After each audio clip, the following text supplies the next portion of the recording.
کفا والصلاة والسلام على عباده الذين اصطفى خصوصا على افضلهم وخاتم النبيين محمد الامين وعلى آله وصحبه اجمعين. اما بعد فقد قال الله تبارك وتعالى كما ورد في سورة الحجرات: اعوذ باللہ من الشیطان الرجیم بسم اللہ الرحمن الرحیم.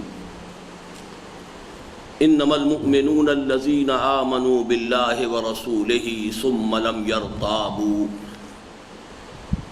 لم يرتابوا وجاہدوا باموالہم وانفسہم فی سبیل اللہ اولئک هم الصادقون. وقال تبارک وتعالی کما ورد فی سورة الصف: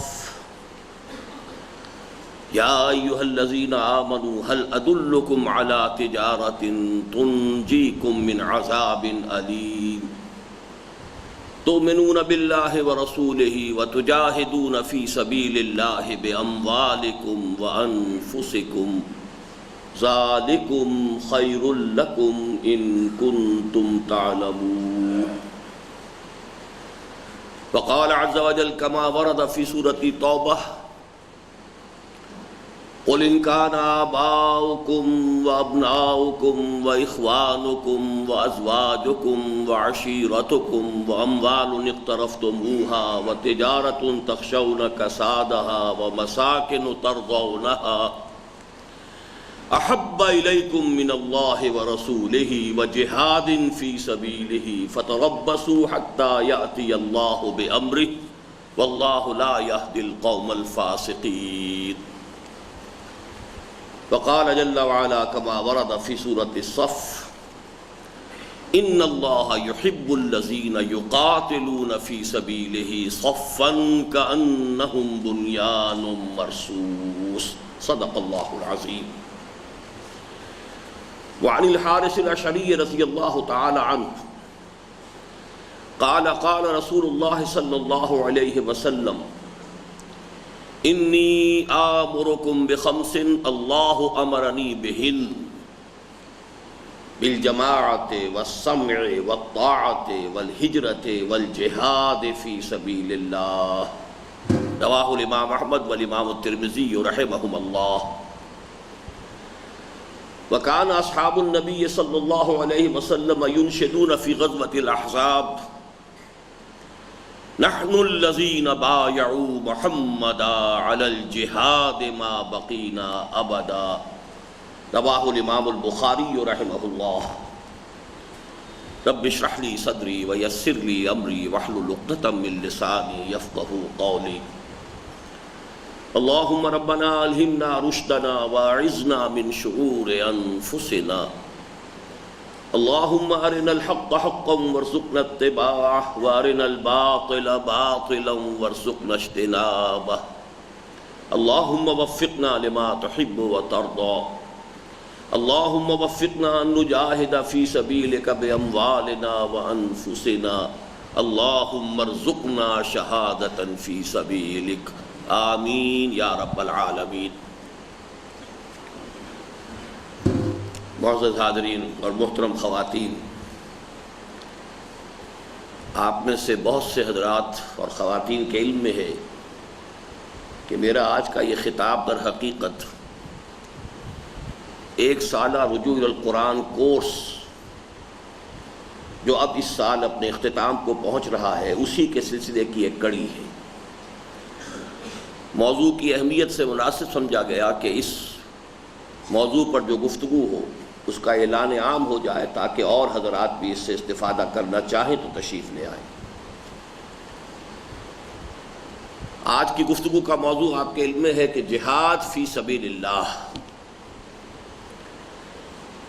پھر یہ کہ اس کے مراحل کون کون سے ہیں، مدارج کون کون سے ہیں، ہر مرحلے کے لوازم کون سے ہیں، شرائط کون سی ہیں. ساتھ ہی منفی اعتبار سے یہ بات کہ یہ لفظ جہاد پوری دنیا میں بدنام کیوں ہوا،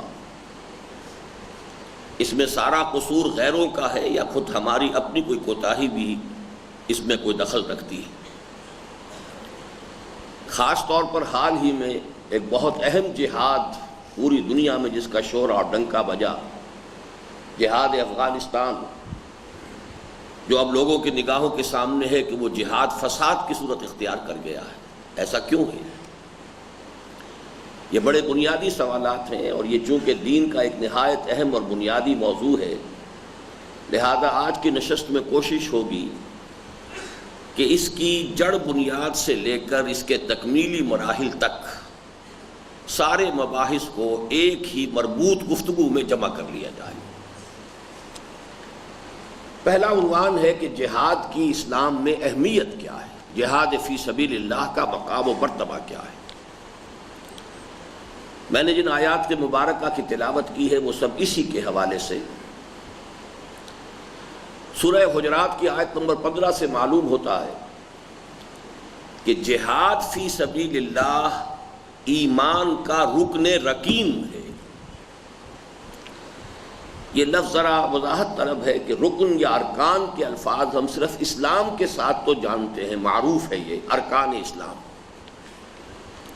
اور ارکان اسلام کے بارے میں ایک عام مسلمان بھی جانتا ہے، پریکٹسنگ ہو یا نان پریکٹسنگ ہو، جانتا ضرور ہے کہ وہ 5 ہیں: کلمہ شہادت، نماز، روزہ، حج اور زکوٰۃ۔ تو یہ جہاد ان میں نہیں ہے، اور میں کہہ رہا ہوں رکن رکین، لیکن رکن رکین کس کا؟ اسلام کا نہیں، ایمان کا۔ اس کے لیے قرآن مجید کا جو اہم ترین مقام ہے وہ در حقیقت 2 آیات ہیں سورہ حجرات کی، آیت نمبر 14، آیت نمبر 15۔ اس کورس کے دوران ہمارے تمام طالب علم اس کو اچھی طرح پڑھ چکے ہیں، سمجھ چکے ہیں، اس وقت ان کے لیے صرف یہ ایک یاد دہانی ہے۔ آیت نمبر 14 میں فرق واضح کیا گیا اسلام اور ایمان کا۔ قالت الاعراب آمنا قل لم تؤمنوا ولكن قولوا اسلمنا ولما يدخل الايمان في قلوبكم۔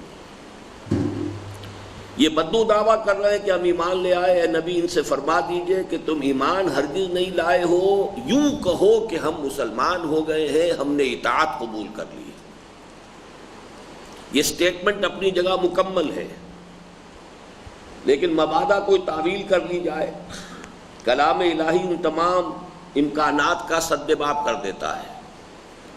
وَلَمَّا يَدْخُلِ الْإِيمَانُ فِي قُلُوبِكُمْ، اس سے اس کو موقت کر دیا، اور ابھی تک ایمان تمہارے دلوں میں داخل نہیں ہوا۔ تمہاری نوک زبان پر تو ایمان ہے، اشہد ان لا الہ الا اللہ واشہد ان محمد رسول اللہ، اور اس کی بنا پر تم مسلمان تو قرار پاؤ گے، لیکن اگر تمہارا یہ خیال ہے کہ تم مومن ہو گئے ہو، تم ایمان لے آئے ہو، تم بہت بڑے مغالطے میں مبتلا ہو۔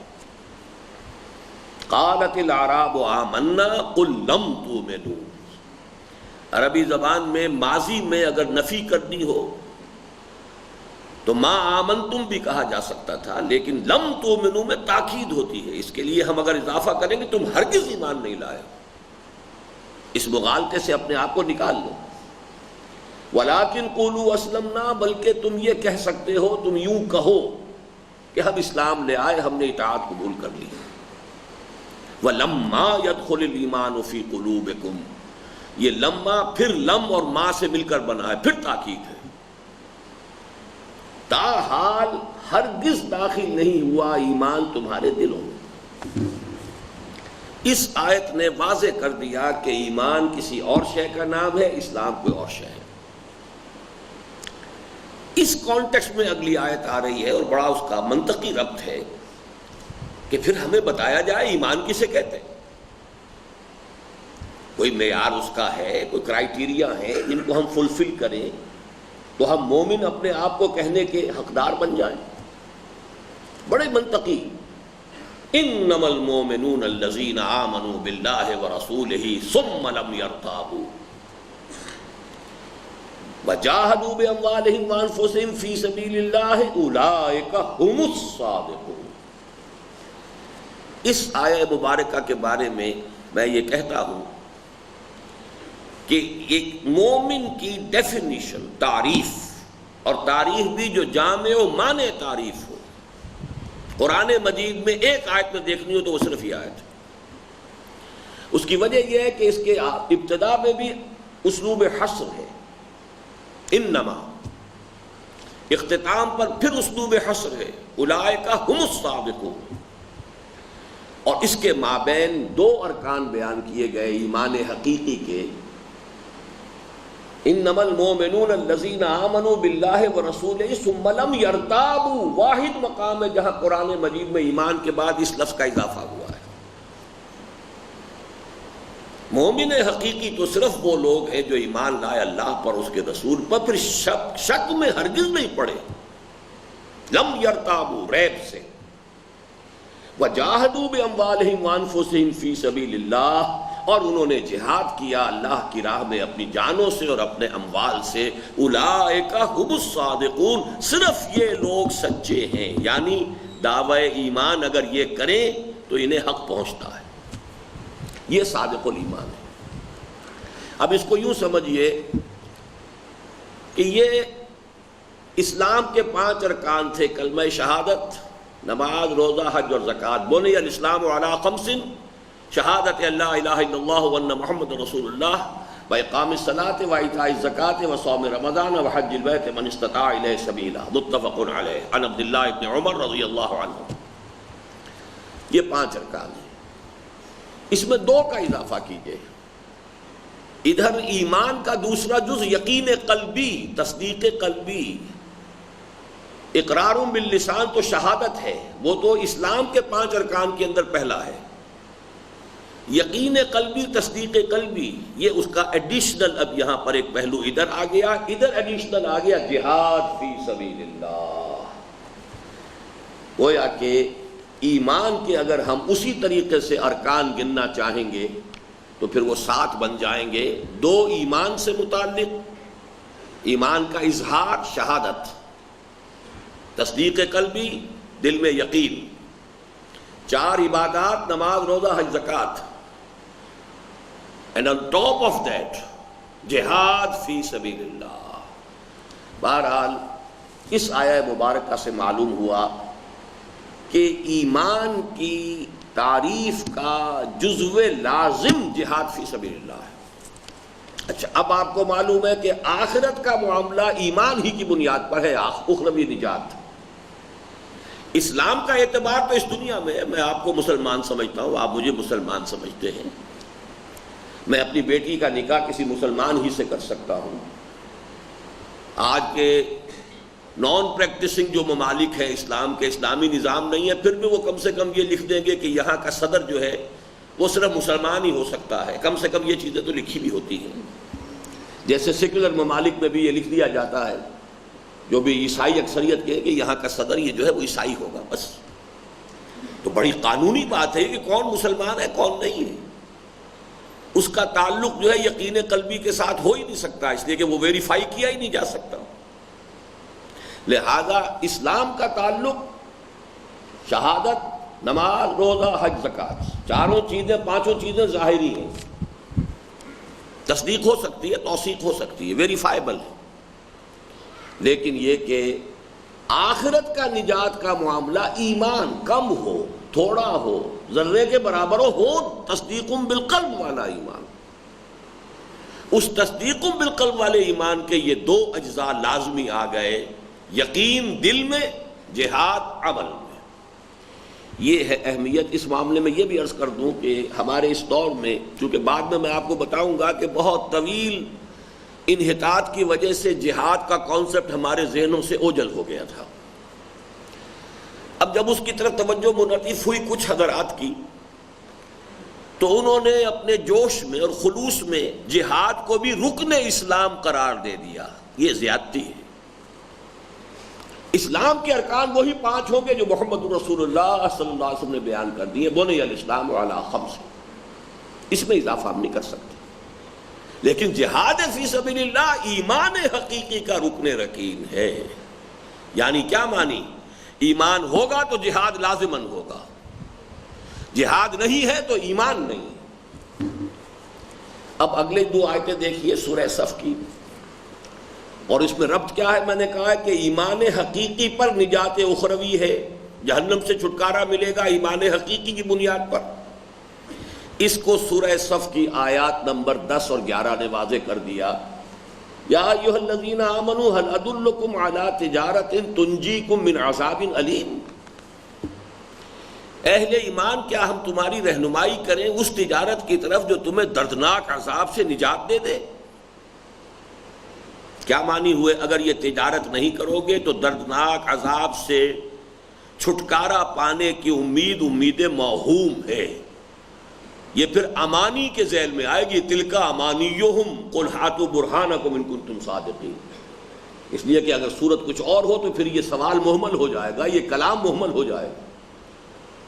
یا ایھا الذین آمنوا هل ادلکم علی تجارۃ تنجیکم من عذاب علیم. یہ اونچے مراتب کی بات نہیں ہو رہی ہے. یہ نہیں ہے سوال کہ اہل ایمان کیا تمہیں وہ تجارت بتائیں جو تمہیں جنت الفردوس میں داخل کر دے, جنت کے اعلیٰ مقامات دلا دے. کچھ نہیں. تنجیکم من عذاب علیم, گویا کہ نجات کی بیس لائن کا تذکرہ ہے. اور اب اس سوال کا جواب کیا دیا گیا؟ تؤمنون باللہ ورسولہ. اب دیکھیے اسلوب سے ثابت ہو گیا کہ حالانکہ پہلے یا ایھا الذین آمنوا سے خطاب تھا, معلوم کیا ہوا؟ وہی جو قانونی اسلام تھا اس کی بجائے حقیقی ایمان. حقیقتاً ایمان رکھو اللہ پر اور اس کے رسول پر. وَتُجَاهِدُونَ فِي سَبِيلِ اللَّهِ بِأَمْوَالِكُمْ وَأَنفُسِكُمْ ذَلِكُمْ خَيْرٌ لَكُمْ إِن كُنتُمْ تَعْلَمُونَ. اور جہاد کرو اللہ کی راہ میں اپنی جانوں اور مالوں کے ساتھ, یہی تمہارے لیے بہتر ہے اگر تم حقیقی علم رکھتے ہو. معلومہ نجات ہی نہیں ہے بغیر جہاد کے. اب تیسری آیت دیکھیے, تیسرا مقام. اللہ تعالیٰ جب تک سب سے بڑھ کر محبوب نہیں ہے ہر کائنات کی ہر شے ہر انسان سے, اس وقت تک توحید مکمل نہیں ہوتی. والذین آمنوا اشد حبا للہ. حضور نے فرمایا تم ہرگز مومن نہیں ہو سکتے. لا یؤمن احدکم حتی اکون احب الیہ من والدہ وولدہ والناس اجمعین. جب تک کہ میں تمہیں تمام انسانوں سے, اپنے باپ سے, اپنے بیٹے سے زیادہ محبوب نہ ہو جاؤں. اللہ کی محبت, رسول کی محبت, یہ تو اکثر و بیشتر ہمارے سامنے آتے رہتے ہیں, ان کے تذکرے ہوتے رہتے ہیں. میں نے آیت نمبر 24 سورہ توبہ کی پڑھی ہے جس میں اللہ کی محبت, رسول کی محبت کے ساتھ جہاد فی سبیل اللہ کی محبت کو بریکٹ کر دیا گیا. اور ترازو کے 2 پلڑے سامنے رکھ دیے گئے. ایک پلڑے میں اپنی 8 محبتیں ڈال دو, ایک میں یہ 3 محبتیں ڈال دو, پھر دیکھو کون سا جھکا ہے. قُلْ إِنْ كَانَ آبَاؤُكُمْ وَأَبْنَاؤُكُمْ وَإِخْوَانُكُمْ وَأَزْوَاجُكُمْ وَعَشِيرَتُكُمْ. 5 تو یہ رشتہ داریاں ہو گئی جو قریب ترین ہو سکتی ہیں, تمہارے باپ, تمہارے بیٹے, تمہارے بھائی اور تمہاری بیویاں یا بیویوں کے لیے شوہر. ازواج 2 طرفہ استعمال ہوتا ہے. وہ عشیرتکم, اور پھر تمہارے جو رشتہ دار ہیں. اس کے بعد 3 محبتیں اور. وہ اموال اقترفتموها, وہ اموال جو تم نے بڑی محنت سے کما کر جمع کیے ہیں. وتجارت تخشون کسادها, اور وہ تجارت اور وہ کاروبار جس کو تم نے بڑی محنت سے اسٹیبلش کیا ہے, اب اس میں سرد بازاری کا اور مندے کا تمہیں ہمیشہ خوف رہتا ہے, کساد کا. وتجارت تخشون کسادها, کساد بازاری. اور تمہاری وہ جائیدادیں, تمہارے مکان جو تمہیں بہت پسند ہیں. وَأَمْوَالٌ اقْتَرَفْتُمُوهَا وَتِجَارَةٌ تَخْشَوْنَ كَسَادَهَا وَمَسَاكِنُ تَرْضَوْنَهَا, بڑی محنت سے بنائے ہیں, خوب ان کو سجایا ہے, فرنش کیا ہے, ڈیکوریٹ کیا ہے, وہ جو تمہیں بہت محبوب ہیں. احب الیکم, اگر یہ 8 محبتوں والا پلڑا نیچے جھک گیا, زیادہ بھاری ہے 3 محبتوں سے, من اللہ ورسولہ وجہاد فی سبیلہ. اللہ کی محبت, رسول کی محبت صلی اللہ علیہ وسلم, اور اللہ کی راہ میں جہاد کی محبت. اگر یہ اونچے چلے گئے اور وہ نیچے چلا گیا پلڑا, فتربصوا, تو جاؤ انتظار کرو, حتی یاتی اللہ بامرہ, یہاں تک کہ اللہ اپنا فیصلہ سنا دے. واللہ لا یہدی القوم الفاسقین, اور اللہ ایسے فاسقوں کو, ایسے سرکشوں کو زبردستی ہدایت نہیں دیتا. یہ ہے جہاد فی سبیل اللہ کی اہمیت قرآن مجید کے ان 3 مقامات کے حوالے سے. ایک آخری آیت میں نے پڑھی تھی جس میں کہ جہاد کی جو آخری منزل ہے، جو میں عرض کروں گا آپ سے کہ 9 منزلہ عمارت میں جو 9ویں منزل ہے وہ ہے قتال فی سبیل اللہ۔ اس کا مقام کیا ہے؟ وہ سورہ صف ہی میں آیت نمبر 4 میں آیا، ان اللہ یحب الذین یقاتلون فی سبیلہ صفا کانہم بنیان مرصوص۔ یقیناً اللہ تعالیٰ محبت کرتا ہے اپنے ان بندوں سے، وہ محبوب خدا بن جاتے ہیں جو اس کی راہ میں جنگ کرتے ہیں ایسی صفیں باندھ کر کہ گویا کہ سیسا پلائی ہوئی دیوار ہے۔ یہ تو میں نے چند آیات، باقی احادیث کے حوالے سے ذرا نوٹ کر لیجئے، بے شمار احادیث، لیکن میں صرف 2 چاہتا ہوں کہ جو میں نے پڑھی ہیں ان کا ترجمہ کر دوں آگے چلنے سے پہلے۔ ایک حدیث اس اعتبار سے بڑی اہم ہے کہ جہاں ارکان اسلام 5 ہر مسلمان کو یاد ہیں، تقریباً ذرا سا بھی اس کا مذہبی ذوق ہو، مذہبی مزاج ہو، ذرا سا بھی، ارکان اسلام 5 ہر ایک کو یاد ہے، لیکن وہ محمد الرسول اللہ نے بیان کیے، اور انہی محمد الرسول اللہ صلی اللہ علیہ وسلم نے 5 اور دوسری باتیں بھی ہیں جو ہم پر لازم کی ہیں۔ اس حدیث کا انداز خبریہ ہے، بنی الاسلام علی 5، انشائیہ انداز نہیں ہے، حکم نہیں ہے، انداز جو ہے خبریہ ہے۔ اس حدیث میں حضور نے فرمایا، حارث عشری یہ فرماتے ہیں، روایت کرتے ہیں کہ حضور نے فرمایا، انی آمرکم بخمس، مسلمانوں میں تمہیں 5 باتوں کا حکم دیتا ہوں، اللہ امرنی بہن، اللہ نے مجھے ان کا حکم دیا ہے۔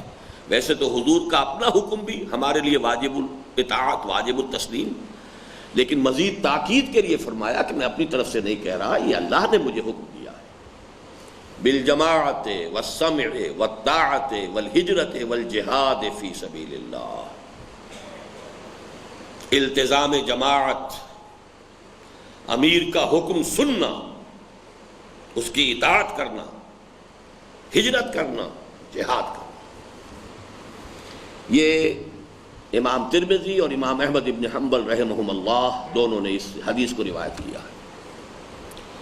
اور ایک پیارا شعر ہے، بہت پیارا ہے، ہمیں یاد ہو جانا چاہیے۔ غزوہ احزاب میں جو شدید ترین مرحلہ تھا، صحابہ کرام شدید ترین آزمائش سے دوچار تھے، جب خاص طور پر کدالیں چلا رہے تھے اور خندق کھود رہے تھے، تو یہ شعر ان کی زبانوں پر آواز سے آواز ملا کر وہ پڑھ رہے تھے اس کو، نحن الذین بایعوا محمدا علی الجہاد ما بقینا ابدا۔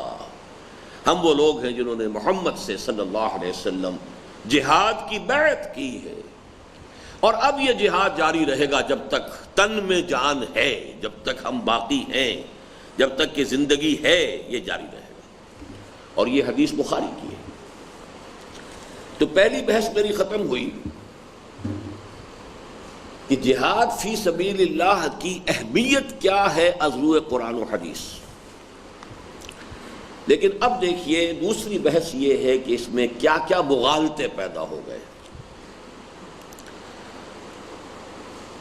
ہماری اپنی بھی کچھ خطائیں ہیں، اور ظاہر بات ہے اغیار نے، اعداء نے ان کو بڑھا چڑھا بھی دیا ہے، کچھ تو ہوتے بھی ہیں الفت میں جنوں کے آثار، اور کچھ لوگ بھی دیوانہ بنا دیتے ہیں، لیکن کچھ نہ کچھ تو ہوتا ہے، کوئی خطا اپنی بھی ہوتی ہے، جہاں پر کہ انگلی رکھنے کی جگہ تھی وہاں پر وہ پورا کا پورا جو ہے محل تعمیر کر دیں گے، لیکن وہ جگہ ہم نے فراہم کی ہے۔ 3 مغالطے ہیں تہ بر تہ جہاد کے بارے میں، اور یہ اہم ترین حصہ ہے میری گفتگو کا۔ پہلا مغالطہ یہ ہے کہ ہم نے جہاد اور قتال کو مترادف کر دیا۔ جب بھی لفظ جہاد بولا جاتا ہے گویا کہ جنگ سامنے آ جاتی ہے، حالانکہ غور کیجئے کہ جہاد فی سبیل اللہ بھی قرآن کی اصطلاح ہے، قتال فی سبیل اللہ بھی قرآن کی اصطلاح ہے۔ 2 اصطلاحات بالکل ہم مانی کبھی نہیں ہو سکتے۔ ویسے تو دعویٰ یہ ہے میرا کہ کسی بھی زبان کے کوئی سے 2 لفظ بالکل ہم مانی نہیں ہو سکتے، قریب المفہوم تو ہو سکتے ہیں، بالکل ہم مانی نہیں ہو سکتے، اس لیے کہ وہ وضع کیوں کیے گئے پھر اگر کوئی فرق نہیں ہے۔ تو ان کے وضع کرنے کی کوئی دلیل نہیں ہے. لیکن یہ تو باقاعدہ اصطلاحات ہیں. ایک ہی صورت میں سورہ صف میں ان اللہ یحب الذین یقاتلون فی سبیلہ صفا کانہم بنیان مرصوص، اور وہ آگے چل کر آیا ہے تجاہدون فی سبیل اللہ باموالکم وانفسکم. پہلی غلطی یہ ہوئی ہے کہ ان دونوں اصطلاحات کو گڑبڑ کر کے جہاد کا مفہوم صرف جنگ کر لیا گیا اور جنگ ہی کے لیے اس لفظ کو خاص کر دیا. اب اس کا نتیجہ کیا نکلا؟ میں نے اسی لیے کہا تھا کہ یہ ایک پر دوسری خشت اول چونہد میں مار کج تا سریا میرود دیوار کج. جنگ تو ہر وقت نہیں ہوتی، اور جب ہوتی بھی ہے تو فرض کفایہ ہوتی ہے. ہر شخص جنگ کے اندر ملوث نہیں ہوتا، شامل نہیں ہوتا. سیرت النبی صلی اللہ علیہ وسلم میں پہلے 12-13 برس تو وہ ہے کہ جس میں جنگ کا نشان ہی نہیں. مکی دور، مدنی دور میں بھی سوائے ایک غزوہ تبوک کے کہ اس کے لیے نفیر عام تھی کہ سب کے سب لوگ نکلیں، اس وقت تک پورے 8 برس تک اس کو اس طریقے سے لازم نہیں کیا گیا کہ ہر مسلمان نکلے. اور ویسے بھی دور خلافت راشدہ میں بھی فرض کیجئے کہ ایک جنگ ہو رہی ہے شام کے محاذ پر، وہاں سے اطلاع آئی ہے کہ ہمیں 10,000 آدمی کم سے کم فوراً چاہیے ورنہ حالات بہت مخدوش ہیں. اب اگر حضرت عمر نے مسجد نبوی میں اعلان کیا 10,000 آدمی نکل آئے تو باقی کی طرف سے وہ فرض ادا ہو گیا، وہ گناہ گار نہیں ہے، یہ فرض کفایہ ہے. تو پہلی بات تو یہ کہ جنگ ہمیشہ ہوتی نہیں، اور نمبر 2 یہ کہ ہو بھی تو وہ فرض کفایہ ہے.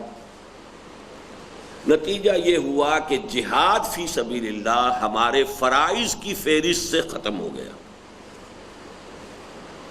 فیڈڈ انٹو بیک گراؤنڈ، یہ پیچھے ہٹ گیا. اب یہ فرائض میں تو ہے ہی نہیں، خاص طور پہ فرض عین تو ہے ہی نہیں، فرض ہے بھی تو فرض کفایہ ہے. اور اس پر جو جلتی آگ پر جو تیل کا بلکہ پیٹرول کا کام کیا ہے وہ اس نے کہ مسلمان جب جنگ کرے گویا کہ جہاد فی سبیل اللہ کر رہا ہے. چاہے کوئی عیاش بدماش بادشاہ ہو اور صرف اپنی عیاشیوں اور بدماشیوں کو بڑھانے کے لیے وہ آس پاس کی حکومتوں کو اور آس پاس کے علاقوں کو فتح کر رہا ہو، لیکن چونکہ وہ مسلمان ہے عیاش اور بدماش، لیکن وہ اگر جنگ کر رہا ہے تو وہ جہاد فی سبیل اللہ ہے. یہ ہے وہ شے کہ جس نے تباہ و برباد کر کے رکھ دیا اس جہاد کے مقدس لفظ کو. اس کی تفصیل تھوڑی سی میں بعد میں بیان کروں گا. اپنے محلات بڑے سے بڑے بنانے کے لیے، اپنی عیاشیوں کے اندر اور وسعت دینے کے لیے، اپنی شاہ خرچیوں کے لیے مزید ریونیوز کی فراہم کرنے کے لیے اگر اس نیت سے جنگیں ہو رہی ہیں تو چاہے وہ کرنے والے مسلمان تھے لیکن وہ جہاد فی سبیل اللہ ہرگز نہیں. یہاں میں چاہتا ہوں کہ آپ کو ایک حدیث سنا دوں. عن ابی موسیٰ رضی اللہ عنہ ان اعرابیا اتى النبی صلی اللہ علیہ وسلم فقال. حضرت ابو موسیٰ اشعری رضی اللہ تعالیٰ عنہ فرماتے ہیں کہ ایک شخص آیا، ایک بدو حضور کے خدمت میں، اور اس نے کہا یا رسول اللہ الرجل یقاتل المغنم والرجل یقاتل لیذکر والرجل یقاتل یرا مکانہ وفی روایت یقاتل شجاعتا ویقاتل حمیتا وفی روایت یقاتل غضبا فمن فی سبیل اللہ. الفاظ ذرا مختلف ہیں. ایک عرابی نے سوال کیا حضور ایک شخص جو ہے اپنی بہادری کے اظہار کے لیے جنگ کر رہا ہے، کہا جائے جریء بڑا بہادر. ایک شخص مال غنیمت کی نیت سے جنگ کر رہا ہے. ایک شخص ہے جو حمیت کی وجہ سے، جس کی واضح مثال کیا ہوگی کہ فرض کیجئے کسی ایسے قبیلے کے خلاف حضور کوئی مہم بھیج رہے ہیں کہ جس سے پرانی نسلی دشمنی چلی آ رہی ہے، تو اب بڑے ذوق و شوق سے شامل ہو رہے ہیں کہ اب وقت آ گیا ہے کہ پچھلے حساب کتاب میں چکاؤں گا اور سارے بدلے جو ہے لے لوں گا. یہ حمیت ہے. شجاعتاً حمیتاً غضباً، اگر وہ محض غضب کے لیے، غصے میں آ کر، غضب ہے اگر وہ جنگ کر رہا ہے، تو یہ بتائیے کہ پھر ان میں سے کون سا شخص ہے جو مجاہد فی سبیل اللہ ہے؟ جواب جو حضور نے دیا اس میں یہ چیز گویا کہ مقدر ہے کہ ان میں سے کوئی بھی مجاہد فی سبیل اللہ نہیں۔ حضور نے فرمایا من قاتل لتکون کلمۃ اللہ ہی العلیٰ فہو فی سبیل اللہ، صرف وہ شخص ہے مجاہد فی سبیل اللہ جو جنگ کرتا ہے صرف اس مقصد کے لیے کہ اللہ کا کلمہ سربلند ہو جائے، اونچا ہو جائے۔ اگر نیت یہ ہے خلوص و اخلاص کے ساتھ تو پھر تو یقیناً وہ مجاہد فی سبیل اللہ ہے، ورنہ نہیں۔ اب آئیے اس پس منظر میں کہ جہاد کے بارے میں یہ تین مغالطے ہو گئے۔ نمبر ایک، جہاد کو قتال کے ساتھ مترادف کر دیا۔ نمبر دو، چونکہ یہ جنگ ہے تو لہذا یہ ہر مسلمان کے لیے ہر وقت کرنے کی چیز ہی نہیں، تو فرض کفایہ ہے حسب ضرورت۔ اور نمبر تین، مسلمان جب بھی جنگ کرے، چاہے حق پر کر رہا ہو، ناحق کر رہا ہو، اپنی ذات کے لیے کر رہا ہو، اپنی حکومت کی توسیع کے لیے کر رہا ہو، وہ جنگ جو ہے جہاد فی سبیل اللہ ہے۔ اب آئیے مثبت طور پر، تو سب سے پہلے مثبت بحث میں اب ہے کہ جہاد کے لفظی معنی کیا ہے۔ جہاد بنا جہد سے، جہد کے معنی کوشش، اور باب مفاعلہ میں مجاہدہ یا جہاد، اس کے معنی ہے کشاکش۔ دیکھیے جہد کوشش، یہ یک طرفہ عمل ہے، آپ کوشش کر رہے ہیں کسی کام کے لیے۔ انگریزی میں اس کے لیے لفظ آتا ہے to strive for something, کسی کام کے لیے محنت کرنا، to exert for something, to strive for something, اپنی کوشش جد و جہد کسی مقصد کے لیے لگانا۔ لیکن جب دو کوششیں ایک دوسرے کے مقابلے میں آ جائیں، جہد کے مقابلے میں آ جائے، اب یہ دو طرفہ فینومینن ہو جائے گا، تو یہ مجاہدہ یا جہاد ہو جائے گا۔ ہمارے ہاں غلط العام میں اسے کشمکش کہہ دیتے ہیں، لیکن کشمکش کا لفظ صحیح نہیں ہے۔ غلط العام کے اعتبار سے تو فصیح بھی کہہ لیجئے عام بول چال میں، لیکن فرق سمجھ لیجئے۔ کشمکش فارسی میں کہتے ہیں مذبذب ہو جانے کو، متردد ہو جانے کو۔ کش کھینچو، مکش مت کھینچو، چلوں نہ چلوں، کھینچوں نہ کھینچوں، قدم بڑھاؤں نہ بڑھاؤں، یہ جو تردد ہو جاتا ہے، مترددین قرآن مجید میں آیا ہے منافقین کے بارے میں، مذبذبین بین ذالک قرآن مجید میں آیا ہے۔ یہ تردد، تربص اور یہ تذبذب، یہ ہے در حقیقت کشمکش۔ اسی کشمکش میں گزری میری زندگی کی راتیں، کبھی سوز و ساز رومی، کبھی سوز و ساز رومی، کبھی پیچ و تاب رازی۔ فارسی کا صحیح لفظ جو آئے گا کوشش کے مقابلے میں وہ کشاکش ہے۔ اور آج میں آپ کو ایک شعر سناتا ہوں۔ کوثر نیازی مرحوم ایک زمانے میں وہ تحریک اسلامی کے رائزنگ سٹار تھے، ابھرتا ہوا ستارہ، بہت باصلاحیت نوجوان، بہت عمدہ شاعر، اور ہمیں اس زمانے میں توقع ہوتی تھی کہ یہ شخص جو ہے آگے چل کر فیض کا بالکل ہم پلہ ہو جائے گا۔ اس کا ایک شعر بہت پیارا ہے، اور اس وقت کی تحریک اسلامی کا نقشہ جو ہے اس کا صحیح ترین عکاس، کشاکش خس و دریا ہے دیدنی کوثر، الجھ رہے ہیں زمانے سے چند دیوانے۔ زمانہ ہے، ایک نظام ہے، اسٹیبلشڈ ہے، باطل کی قوتیں ہیں، کچھ دیوانے ہیں، کچھ دنیا انہیں فینیٹکس کہہ رہی ہے، منافق انہیں سفہا کہہ رہے ہیں، تعداد بھی کم ہے، تہی دست بھی ہیں، لیکن الجھ رہے ہیں۔ جیسے کہ گھاس جو ہے دریا سے الجھ رہی ہو، گھاس کی کیا حیثیت ہے، دریا سے کیا الجھے گی۔ الجھ رہے ہیں زمانے سے چند دیوانے، کشاکش خس و دریا ہے دیدنی کوثر۔ بہت پیارا شعر ہے۔ تو کوشش سے کشاکش اور جہد سے جہاد۔ اس کی ایک اور مثال قتل اور قتال یا مقاتلہ۔ قتل یک طرفہ فعل ہے، کوئی شخص جا رہا تھا، آپ نے فائر کیا، شوٹ کر دیا، اسے گمان بھی نہیں تھا کہ کوئی مجھ پر فائر کرنے والا ہے، آپ نے مرڈر کر دیا، یو ہیو کلڈ ہم۔ لیکن اگر دو آدمی آمنے سامنے آ کر ایک دوسرے کو قتل کرنے کے درپے ہو جائیں، جب قتل کے مقابلے میں آ جائے، دونوں ایک دوسرے کو قتل کرنے کے در پہ، وہ ظاہر ہے قتل تو ایک ہی ہوگا، ہو سکتا ہے دوسرا بھی مجروح ہو جائے، بعد میں مارا جائے، لیکن آن دی اسپاٹ تو ایک ہی قتل ہوگا۔ لیکن اس کو قتال کہیں گے۔ دو گروہ ہیں، دو فوجیں ہیں، وہ آمنے سامنے آ گئی ہیں، ظاہر بات ہے یہ فوج چاہتی ہے کہ اس کو انہیلیٹ کر دے اپنے مقابل کو، اور یہ چاہتے ہیں کہ ان کو ختم کر دے۔ تو اب یہ قتل نہیں رہا، قتل یک طرفہ فعل ہے، قتال دو طرفہ فعل ہے۔ اور اس کے لیے انگریزی کا لفظ جو ہے اسٹرائیو کی بجائے جہاد کے لیے جو انگریزی کا لفظ ہوگا وہ اسٹرگل ہے۔ اسی لیے عام طور پر پریپوزیشن اس کے بعد آتی ہے struggling against, struggling against heavy odds, to strive for something, کسی کام کے لیے، کسی مقصد کے لیے کوشش کرنا، جد و جہد کرنا، وہ جہد ہے۔ To struggle against heavy odds, راستے میں رکاوٹیں ہیں، مقابلہ ہو رہا ہے، آپ کو کنفرنٹ کیا جا رہا ہے، ریزسٹ کرنے والے ہیں، اب آپ مقابلہ کر رہے ہیں، تو یہ اب جہاد ہے۔ اب دیکھیے، میں ایک بات آپ سے عرض کر رہا ہوں، میں جہاد کو بالکل زمین کے اندر جیسے کہ کوئی بیج ہو وہاں سے لے کے چلنا چاہتا ہوں، تاکہ آپ سمجھیں کہ جہاد کہاں سے شروع ہوتا ہے۔ پہلی بات یہ نوٹ کیجئے کہ جہاد لازمہ حیات ہے۔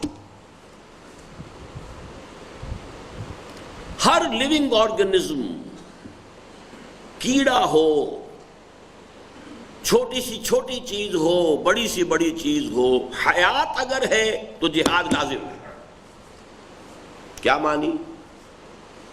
جہد للبقاء، اسٹرگل فار ایگزسٹنس، کمپٹیشن ہوگا، مقابلہ ہوگا، سروائیول آف دی فٹسٹ، تنازع للبقاء۔ حفیظ جالندری کا بڑا پیارا شعر ہے، بچپن میں کہیں پہلے انہیں مکتب میں داخل کیا گیا، مسجد میں، لیکن پھر یہ کہ معلوم ہوا کہ یہ دنیاوی کیریئر تو کوئی بنے گا نہیں، تو اسکول میں داخل کرو۔ بڑے مسجد سے وہ اب اسکول میں چلے گئے، تو بڑا پیارا شعر انہوں نے کہا ہے شاہ نامہ میں، مجھے مسجد سے مکتب کی طرف تقدیر نے کھینچا، تنازع للبقاء کی آہنی زنجیر نے کھینچا۔ انگریزی نہ پڑھیں تو زندگی کیسے گزاریں گے؟ کیا کریں گے؟ کوئی بھی کون سا پروفیشن ہوگا؟ لہذا مجھے مسجد سے مکتب کی طرف تقدیر نے کھینچا، تنازع للبقاء کی آہنی زنجیر نے کھینچا۔ یہ تنازع، یہ جہاد للبقاء، جہاد حیات، جہاد فی سبیل الحیات، یہ ہر لیونگ آرگنزم کا خاصہ ہے۔ یہ جدید تمام فلسفے جو ہیں ان کا میں نے آپ کے سامنے نچوڑ رکھ دیا ہے۔ البتہ یہاں فرق کیا ہوگا؟ اس جہد للبقاء کی جو بھی انسان سعی کر رہا ہے، اگر وہ مومن و مسلم ہے تو حلال ذریعے سے کمائے گا، حرام سے بچے گا۔ غیر مسلم ہو، غافل ہو، کافر ہو، فاسق ہو، فاجر ہو، وہ کیا کرے گا؟ حلال سے، حرام سے، جائز سے، ناجائز سے، صحیح سے، غلط سے، یہاں سے آئے لے لو۔ مسلمان معاش کی جد و جہد بھی کر رہا ہے، یہ جہاد فی سبیل اللہ نہیں ہے، یہ جہاد فی سبیل الحیات ہے۔ زندہ رہنے کے لیے اسے جہاد کرنا ہے۔ آپ کو معلوم ہے کہیں کوئی پوسٹ جو ہے وہ ایڈورٹائز ہوئی ہے، پوسٹ ایک ہے، درخواست دینے والے 50 ہیں۔ اب ان کے درمیان سٹرگلنگ ہو رہی ہے کہ نہیں ہو رہی ہے؟ اور ہمارے معاشرے میں سٹرگل کیا ہوگی؟ یا پیسہ چل رہا ہے یا سفارش چل رہی ہے، ہر ایک اپنا زور لگا رہا ہے، وہ پوسٹ تو ایک ہے۔ تو یہ جو تنازع للبقاء ہے، یہ جہاد للبقاء یا جہاد فی سبیل الحیات، کافر بھی کرتا ہے، مومن بھی کرتا ہے، مسلمان بھی کرتا ہے، غیر مسلم بھی کرتا ہے، ہندو بھی کرتا ہے، سکھ بھی کرتا ہے۔ فرق یہ ہے کہ ایک مسلمان اس جہد للبقاء اور جہاد فی سبیل الحیات میں جب اللہ کے احکام کو سامنے رکھتا ہے، حلال ذریعے سے اپنی زندگی کی ضروریات حاصل کرو، حرام سے نہیں۔ لہذا اس کی یہ جہد للبقاء بھی اللہ کے ہاں بہت بڑے اجر و ثواب کا، اس کے ایک بہت بڑی عبادت کا درجہ حاصل کر لیتا ہے۔ القاسم حبیب اللہ، قسم کر رہا ہے محنت کر رہا ہے، مشقت کر رہا ہے، اپنے اور اپنے بال بچوں کا پیٹ پالنے کے لیے وہ جو بھی کر رہا ہے، چاہے اینٹیں ڈھو رہا ہے اور چاہے وہ درانتی چلا رہا ہے، چاہے پھاوڑا چلا رہا ہے۔ القاسم حبیب اللہ، صرف فرق کیا ہوگا؟ حرام سے مجتنب، حلال پر قانع۔ اس سے اوپر چلیے، عام انسانی سطح پر جہاد کا دوسرا مرحلہ ہے جہاد فی سبیل الحقوق، اور حقوق میں سب سے بڑا حق حریت، جہاد حریت۔ مومن بھی کرے گا، کافر بھی کرے گا۔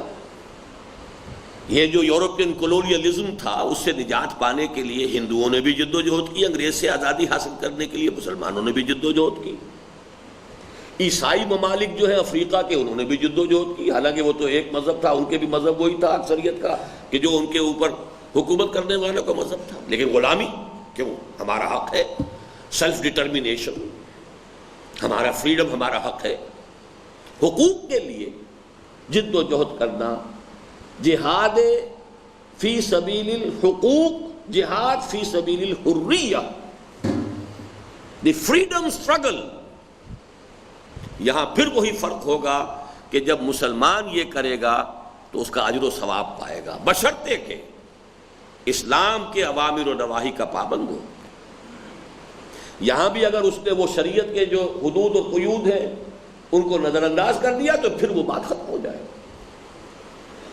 نہ صرف اپنے حقوق کے حصول کے لیے، آزادی کے حصول کے لیے، بلکہ جو کچھ آپ کے پاس ہے اگر کوئی چھیننا چاہتا ہے تو اس کے تحفظ کے لیے۔ کوئی ڈاکو آپ پر حملہ کر رہا ہے اور آپ اپنا مال بچانے کے لیے ریزسٹ کر رہے ہیں، اور اگر آپ کی جان چلی گئی ہے تو حضور کی حدیث ہے من قتل دون مالہ فہو شہید۔ وہ جہاد فی سبیل اللہ نہیں کر رہا، وہ اپنے مال کو بچانے کے لیے اس نے ریزسٹ کیا تھا اور ڈاکو نے گولی چلا دی اور وہ مر گیا، وہ بھی شہید۔ تو مسلمان اس جہاد حریت میں یا دفاع ذات یا دفاع مال یا دفاع ملک یا دفاع وطن میں اگر وہ جنگ کرتا ہے تو وہ یقیناً اس میں اگر جان دیتا ہے تو شہید ہے، لیکن یہ جہاد فی سبیل اللہ نہیں ہے۔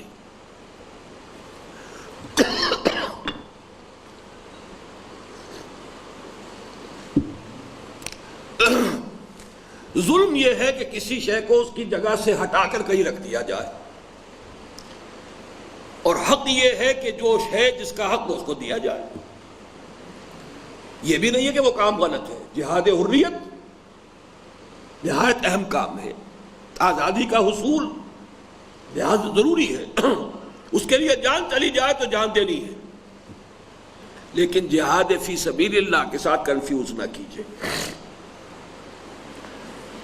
ہندوؤں میں آپ کو معلوم ہے اس لیے شہید کا لفظ جو ہے وہ صرف مسلمان ہی استعمال نہیں کرتے، ہندو بھی کرتا، بلکہ مسلمان پاکستانی مسلمانوں نے کس کس معنی میں یہ لفظ استعمال کیا ذرا یاد کیجئے۔ شہدائے بنگلہ، ان کی یادگار بنی ہوئی ہے ڈھاکہ میں، شہدائے بنگلہ، جنہوں نے بنگلہ زبان کے لیے شہادت دی ہے، جانیں دی ہے۔ شہدائے اردو چوک کراچی میں دیکھ لیجئے، شہدائے سندھی حیدرآباد میں دیکھ لیجئے۔ مطلب یہ کسی بھی مقصد کے لیے آدمی جد و جہد کر رہا ہے، وہ جہاد کر رہا، وہ جہاد اپنے نفس کے لیے کر رہا ہے، وہ جہاد اپنے حقوق کے لیے کر رہا ہے، وہ جہاد اپنی زبان کے لیے کر رہا ہے، وہ جہاد اپنے وطن کے لیے کر رہا ہے، وہ جہاد اپنی قوم کے لیے کر رہا ہے۔ تو فی سبیل کے الفاظ بدلتے چلے جائیں گے، جہاد فی سبیل النفس، جہاد فی سبیل الحقوق، جہاد فی سبیل الحریہ، لیکن جہاد فی سبیل اللہ ان سب سے علیحدہ ممتاز ہے۔ اب آئیے وہ جہاد فی سبیل اللہ کیا ہے؟ اللہ کے لیے یا اللہ کی راہ میں جہاد کیا ہے؟ اس لیے کہ آپ دیکھیں گے کہ مکی صورتوں میں جہاد فی اللہ کا لفظ آیا دو جگہ، سبیل کا لفظ نہیں ہے اس میں۔ چنانچہ سورہ عنکبوت کی آخری آیت ہے وَالَّذِينَ جَاهَدُوا فِينَا لَنَهْدِيَنَّهُمْ سُبُلَنَا، اور سورہ حج کی آخری آیت ہے وَجَاهِدُوا فِي اللَّهِ حَقَّ جِهَادِهِ۔ تو یہ اصطلاح ابتداءً جہاد فی تھی صرف، اور اس کے بعد مدنی دور میں آ کے سبیل کا لفظ ایڈ ہو گیا، in the cause of, in the way of, جہاد in the cause of Allah, جہاد in the cause of country, جہاد in the cause of nation, جہاد in the cause of Allah, in the way of Allah, وہ کیا ہے؟ اس کو note کر لیجئے کہ اس کے 3 ضرب 3 9 مراحل ہیں، 1 2 3 4 5، اور 9واں مرحلہ جا کر جہاد جو ہے وہ قتال کی شکل اختیار کرتا ہے۔ یہ میں نے پہلے بتا دیا تاکہ آپ گنتی کرتے جائیے۔ 3 منزلیں، 3 ضرب 3 کیوں کہہ رہا ہوں؟ 3 منزلیں ہیں مین، ہر منزل میں پھر 3 ہیں چھوٹی اس کی تقسیمیں۔ سب سے بنیادی، سب سے اہم جہاد خود مسلمان اور اللہ کا بندہ بننے کے لیے، حقیقی عبد بننے کے لیے جہاد ہے، کسی اور سے جہاد نہیں ہے اس میں۔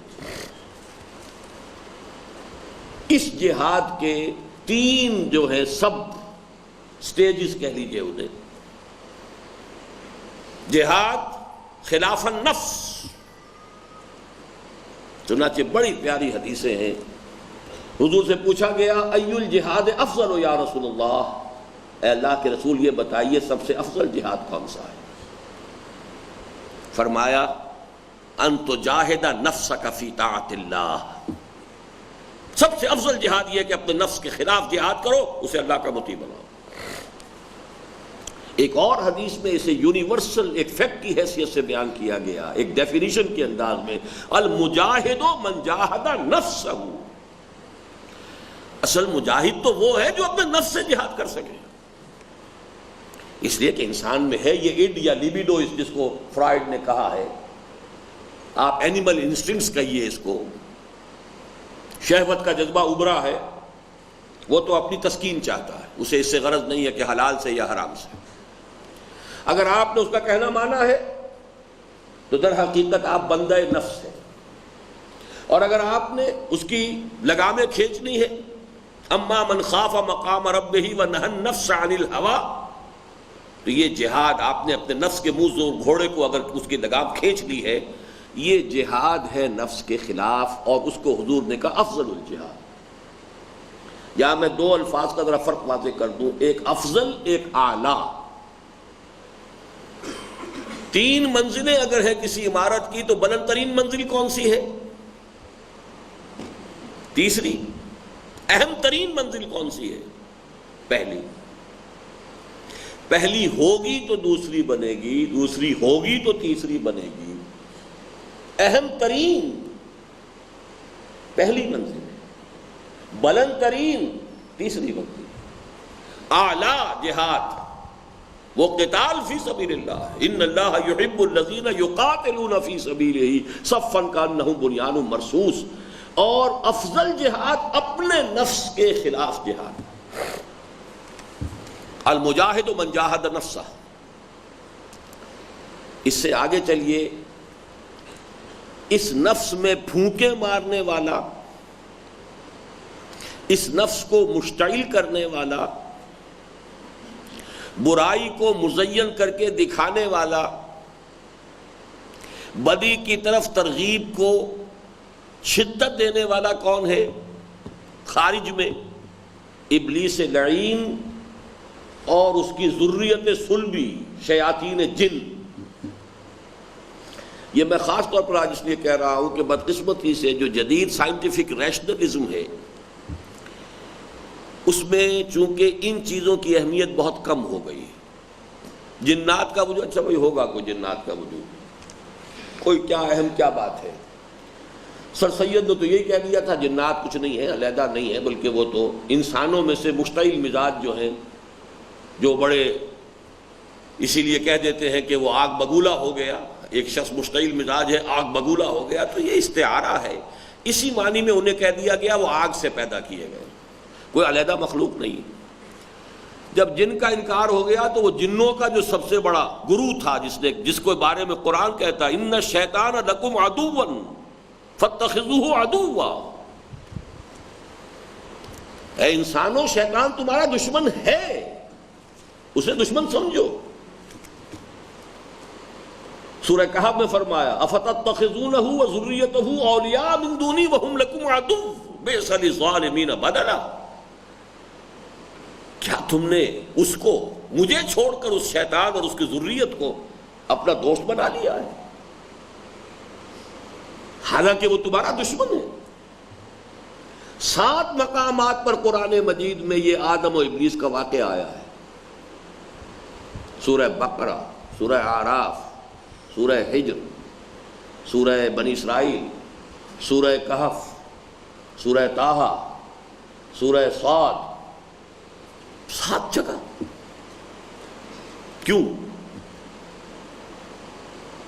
یہ حقیقت ہے جن کا وجود ہے اور اس کو اللہ نے یہ صلاحیت دے رکھی ہے۔ ان الشیطان یجری من الانسان مجری الدم، حدیث نبوی ہے، وہ انسانی وجود کے اندر خون کی طرح سرایت کر جاتا ہے۔ قرآن کا یہ انتباہ ہے، انہ یراکم ہو وقبیلہ من حیث لا ترونہم، وہ اور اس کے قبیلے کے جو ہے، اس کے ساتھی جو ہیں جنات میں سے، وہ تمہیں وہاں سے دیکھتے اور تاکتے ہیں جہاں سے تم انہیں نہیں دیکھتے۔ اگر کنٹینیوس کانشس نہیں ہے، کانشسنس نہیں ہے کہ ہمارا ایک دشمن ازلی ہے جس کی زندگی کا مشن یہ ہے کہ ہمیں جہنم میں پہنچا کر رہے، جس کے لیے اس نے اللہ تعالیٰ کے سامنے بھی چیلنج کر دیا تھا کہ میں دکھا دوں گا تجھے، وَلَا تَجِدُ أَكْثَرَهُمْ شَاكِرِينَ، میں ثابت کر دوں گا کہ یہ لوگ جو ہیں، اس آدم کی نسل جو ہے، اس کی اکثریت یعنی شکر کرنے والے بندوں پر نہیں ہوگی۔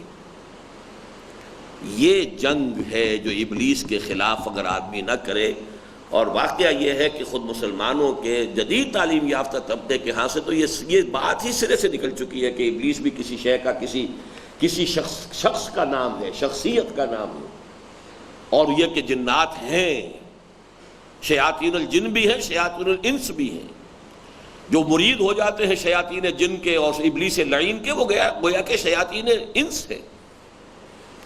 لیکن یہ کہ ان کے خلاف اگر آپ کش بکش نہیں کرتے، ان الشیطان لکم عدو فاتخذوہ عدوا، یہ دوسرا محاذ ہے اپنے آپ کو مسلمان بنانے کے لیے، اللہ کے احکام پر عمل پیرا رہنے کے لیے، چمی گویم مسلمانم بے لرزم کے دانم مشکلات لا الہ راہ، اس پر پورا اترنے کے لیے پہلا جہاد نفس کے خلاف، دوسرا جہاد ابلیس اور اس کی ذریت اور اس کے مرید، اس کا لشکر جنات میں سے، تیسرا جہاد اسی میں جو پہلے جہاد کے اندر ابھی یہ سب سٹیجز ہیں، وہ ہے بگڑے ہوئے معاشرے کے پریشرز کے خلاف۔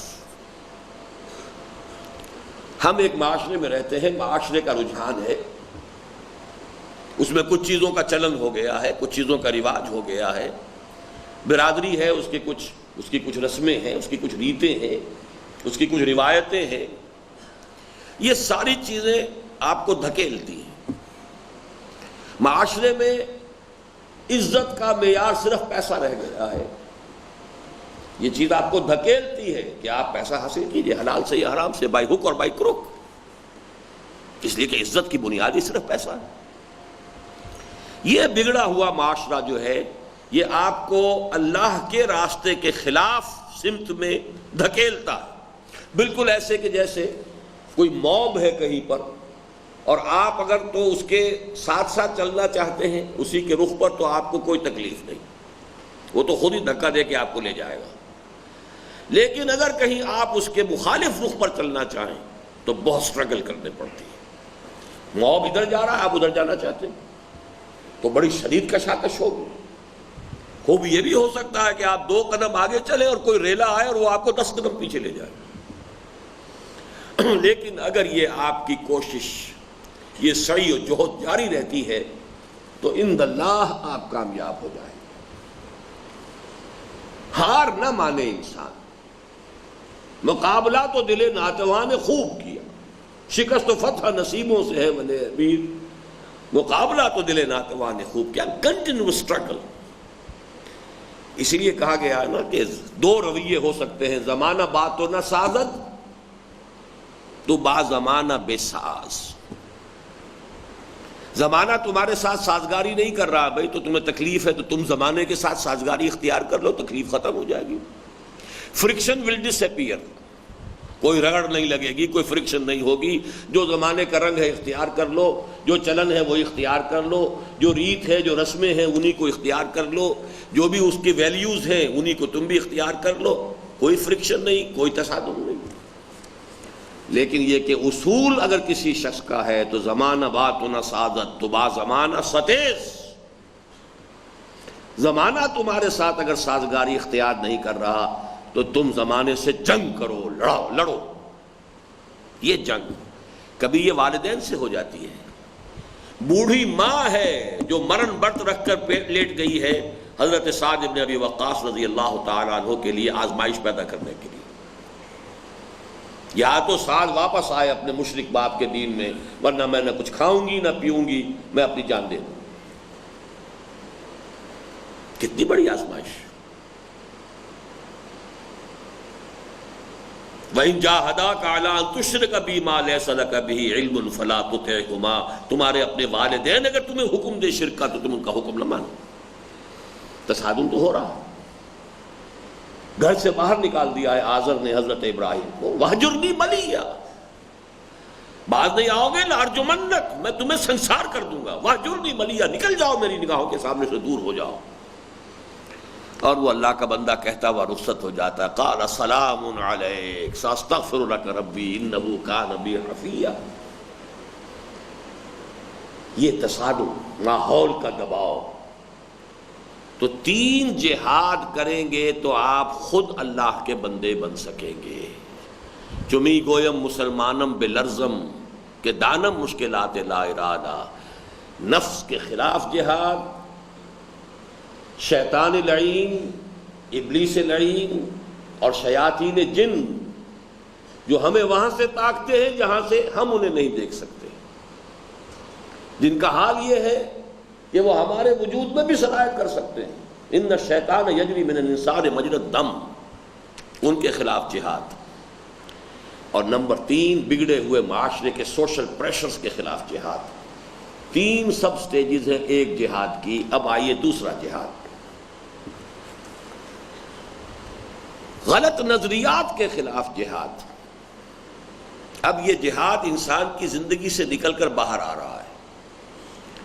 معاشرے میں غلط عقائد ہیں، غلط نظریات ہیں، غلط فلسفے ہیں، غلط خیالات ہیں، شرک ہے، الحاد ہے، مادہ پرستی ہے، ارتیاب ہے، تشکک ہے، لا ادریت ہے، نہ معلوم کیا کچھ ہے. اب جہاد کا مرحلہ آیا جس کو آپ کہتے ہیں دعوت و تبلیغ. اب ان نظریات کے خلاف جہاد ہے. ابھی کسی فزیکل قوت کے خلاف نہیں ہے، نظریات کے خلاف جہاد ہے. باطل نظریات، باطل عقائد، باطل خیالات، باطل فلسفے، ان کے خلاف جہاد. اور یہ جہاد ہوگا باللسان و بالقلم، زبان سے، قلم سے. اور اسی کے لیے اصطلاحیں ہیں دعوت اور تبلیغ. لیکن یہ جہاد سمجھ لیجئے اس کے بھی 3 لیولز ہیں، اور بڑے پیارے ہیں یہ لیول جو قرآن مجید میں سورۃ النحل کے آخر میں ایک آیت میں واضح کر دیے گئے. ادع الی سبیل ربک بالحکمت والموعظۃ الحسنۃ وجادلہم باللتی ہی احسن. یہ اصل میں 3 قسم کے طبقات کو تقسیم کیا گیا ہے، 3 قسم کے طبقات میں تقسیم کیا گیا ہے معاشرے کو.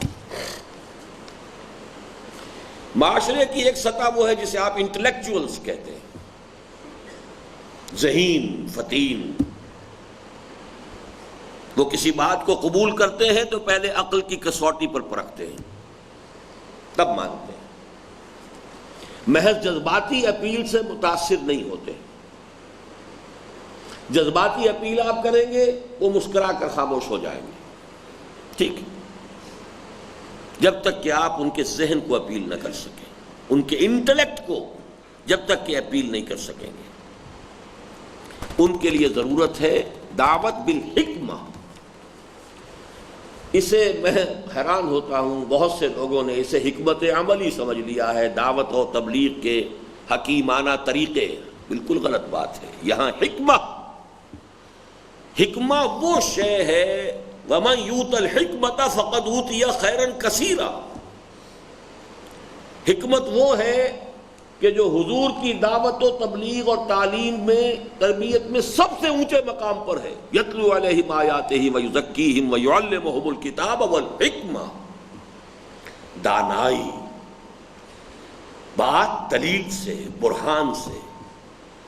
جب قرآن کہتا ہے قل ہاتوا برہانکم ان کنتم صادقین، تو کیا مخالف کو اس بات کا حق نہیں ہے کہ آپ سے دلیل مانگے؟ اگر سچے ہو تو دلیل لاؤ. یہ جو سب سے اونچا طبقہ ہے، یہ سرمن سے، واعظ سے، جذباتی اپیل سے متاثر نہیں ہوتا. ان کے لیے دعوت بالحکمہ. ذالک مما اوحی الیک ربک من الحکمہ. قرآن مجید کے اندر حکمت بھی ہے، قرآن مجید میں احکام بھی ہیں، قرآن مجید میں قصص بھی ہیں، قرآن مجید کے اندر شرک کے خلاف دلائل بھی ہیں، براہین بھی ہیں. یہ سب کچھ ہے. لیکن حکمہ سے مراد وزڈم، بلند ترین سطح انسانی ذہن کی، اس کے سوچ کی، اس کے شعور کی، اس کے فکر کی، اس کے ادراک کی. وہ انٹلیکچول طبقہ جو ہے وہ عام جذباتی تبلیغ سے متاثر نہیں ہوگا. اور یہ نوٹ کر لیجئے کہ ہر معاشرے کے اندر اگرچہ یہ انٹلیکچول کا طبقہ ہوتا ہے بہت محدود، مائنیوٹ مائنورٹی، لیکن فیصلہ کن وہی ہوتا ہے اجتماعیات کے اندر. ایک معاشرہ جو ہے انسانی، وہ ایک انسانی فرد کے طور پر بیہیو کرتا ہے. جیسے ایک انسان کے اندر دماغ ہے، ہاتھ ہے، پاؤں ہے. ہاتھ سے وہ کسی شے کو پکڑ سکتا ہے، کسی چیز کو تھام سکتا ہے، پاؤں سے لے کے چل سکتے ہیں. کس شے کو پکڑے کس کو نہ پکڑے اس کا فیصلہ یہاں ہوتا ہے. یہاں سے ڈیٹا پاس ہو رہا ہے، یہ سانپ ہے اس کو نہ چھونا. آپ کا بڑا ہوا ہاتھ بھی واپس آ جائے گا. آپ نے لکڑی سمجھ کے ہاتھ بڑھایا تھا، ابھی ہاتھ بیچ میں تھا، پتہ لگ گیا وہ تو ہل رہا ہے، سانپ ہے، آپ کا ہاتھ واپس آ جائے گا. ہاتھ میں یہ صلاحیت نہیں تھی کہ وہ فیصلہ کر سکے، نہ اس میں بصارت ہے. لیکن یہ ہے کہ اس نے جو کچھ آنکھ نے دیکھا تھا اور کمپیوٹر جو آپ کے دماغ کا ہے، اس نے اس کو پروسیس کر کے فوراً اس نے احکام دیے ہیں، اور آپ کے مسلز جو ہیں انہوں نے فوراً ہاتھ کو پیچھے کھینچ لیا. تو ہاتھ، پاؤں، اعضاء، جوارح یہ تابع ہیں اس کے. بالکل اسی طرح آپ دیکھ لیجئے دماغ کا کتنا وزن ہوگا پورے انسانی وجود کے اندر. اسی طریقے سے ہیومن سوسائٹی میں اگرچہ یہ انٹلیکچول طبقہ بڑا محدود ہوتا ہے، لیکن مؤثر ترین ہے. سوسائٹی ایز اے ہول کبھی تبدیلی قبول نہیں کرے گی جب تک کہ اس کا انٹلیکچول جو طبقہ ہے اسے آپ مسخر نہیں کر لیتے. چاہے وہ زبان سے نہ مانے، دلوں میں مسخر ہو جائیں، مان لے کہ ہاں یہ لوگ جو کہہ رہے ہیں بات ان کی قوی ہے. یعرفونہ کما یعرفون ابناءہم، چاہے مانا نہیں یہود نے، لیکن جان گئے محمد رسول اللہ کو کہ یہ وہی ہیں کہ جن کی خوشخبریاں ہیں جو ہے سابقہ کتابوں میں. تو انٹلیکچوئلز کے اندر سے یقیناً کچھ سلیم الفطرت لوگ نکل بھی آئیں گے، یقیناً نکلتے ہیں، ہر دور میں نکلتے ہیں. لیکن ضروری نہیں ہے کہ پورا طبقہ جو ہے وہ کنورٹ ہو جائے. لیکن دھاک جب تک نہیں بیٹھ جائے گی کہ یہ دعوت جو ہے، یہ دعوت ایسے ہی جذباتی نہیں ہے صرف، بلکہ اس کے پیچھے ایک حکمت ہے، ایک فلسفہ ہے، دلیل ہے، ایک نظام ہے. اس کے بعد ہے دعوت بالموعظۃ الحسنہ.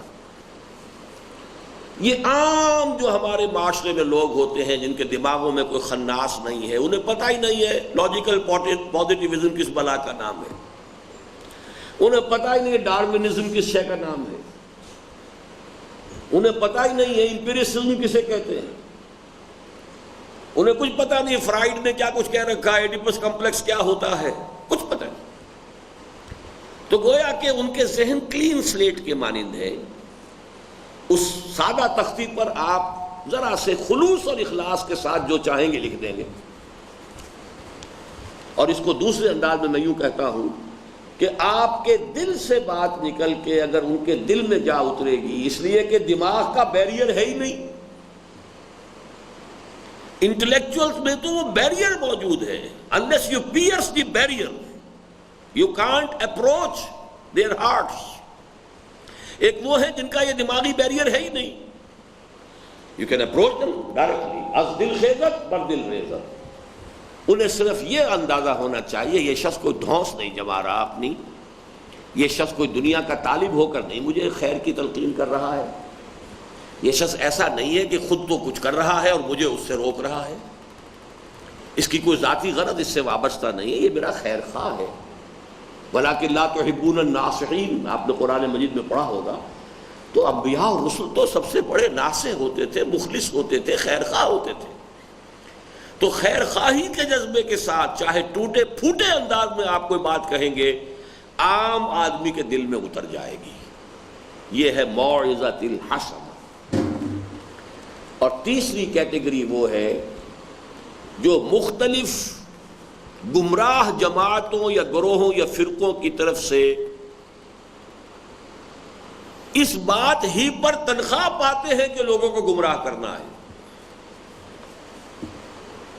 وہ آپ کی کوئی بات سن ہی نہیں سکتے، آپ کی کسی دلیل کے پر دھیان دے ہی نہیں سکتے.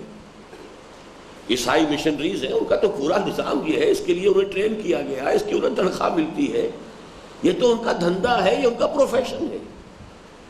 قادیانی مبلغین ہیں جنہوں نے اپنی زندگیاں وقف کی ہیں، انہوں نے خاص مسائل پر ان کو جو ہے خوب اچھی طریقے سے ان کو ان مسائل کے اوپر پوری طرح ایکسپرٹ بنا دیا ہے، اور ان کو پورے ان کے لیے سارے اخراجات پورے ہوتے ہیں، انہیں تنخواہیں ملتی ہیں. یہ جو لوگ ہیں یہ ماننے والے نہیں ہوتے، ان کے ساتھ جدال کرنا پڑتا. دیکھیے لفظ ہے جادلہم، لیکن ان کے ساتھ جدال میں بھی باللتی ہی احسن. مسلمان کا کام یہ ہے کہ ان کی سطح پر نہ اتر آئے کہ اگر وہ گالیاں دے رہے تو تم بھی گالی دو.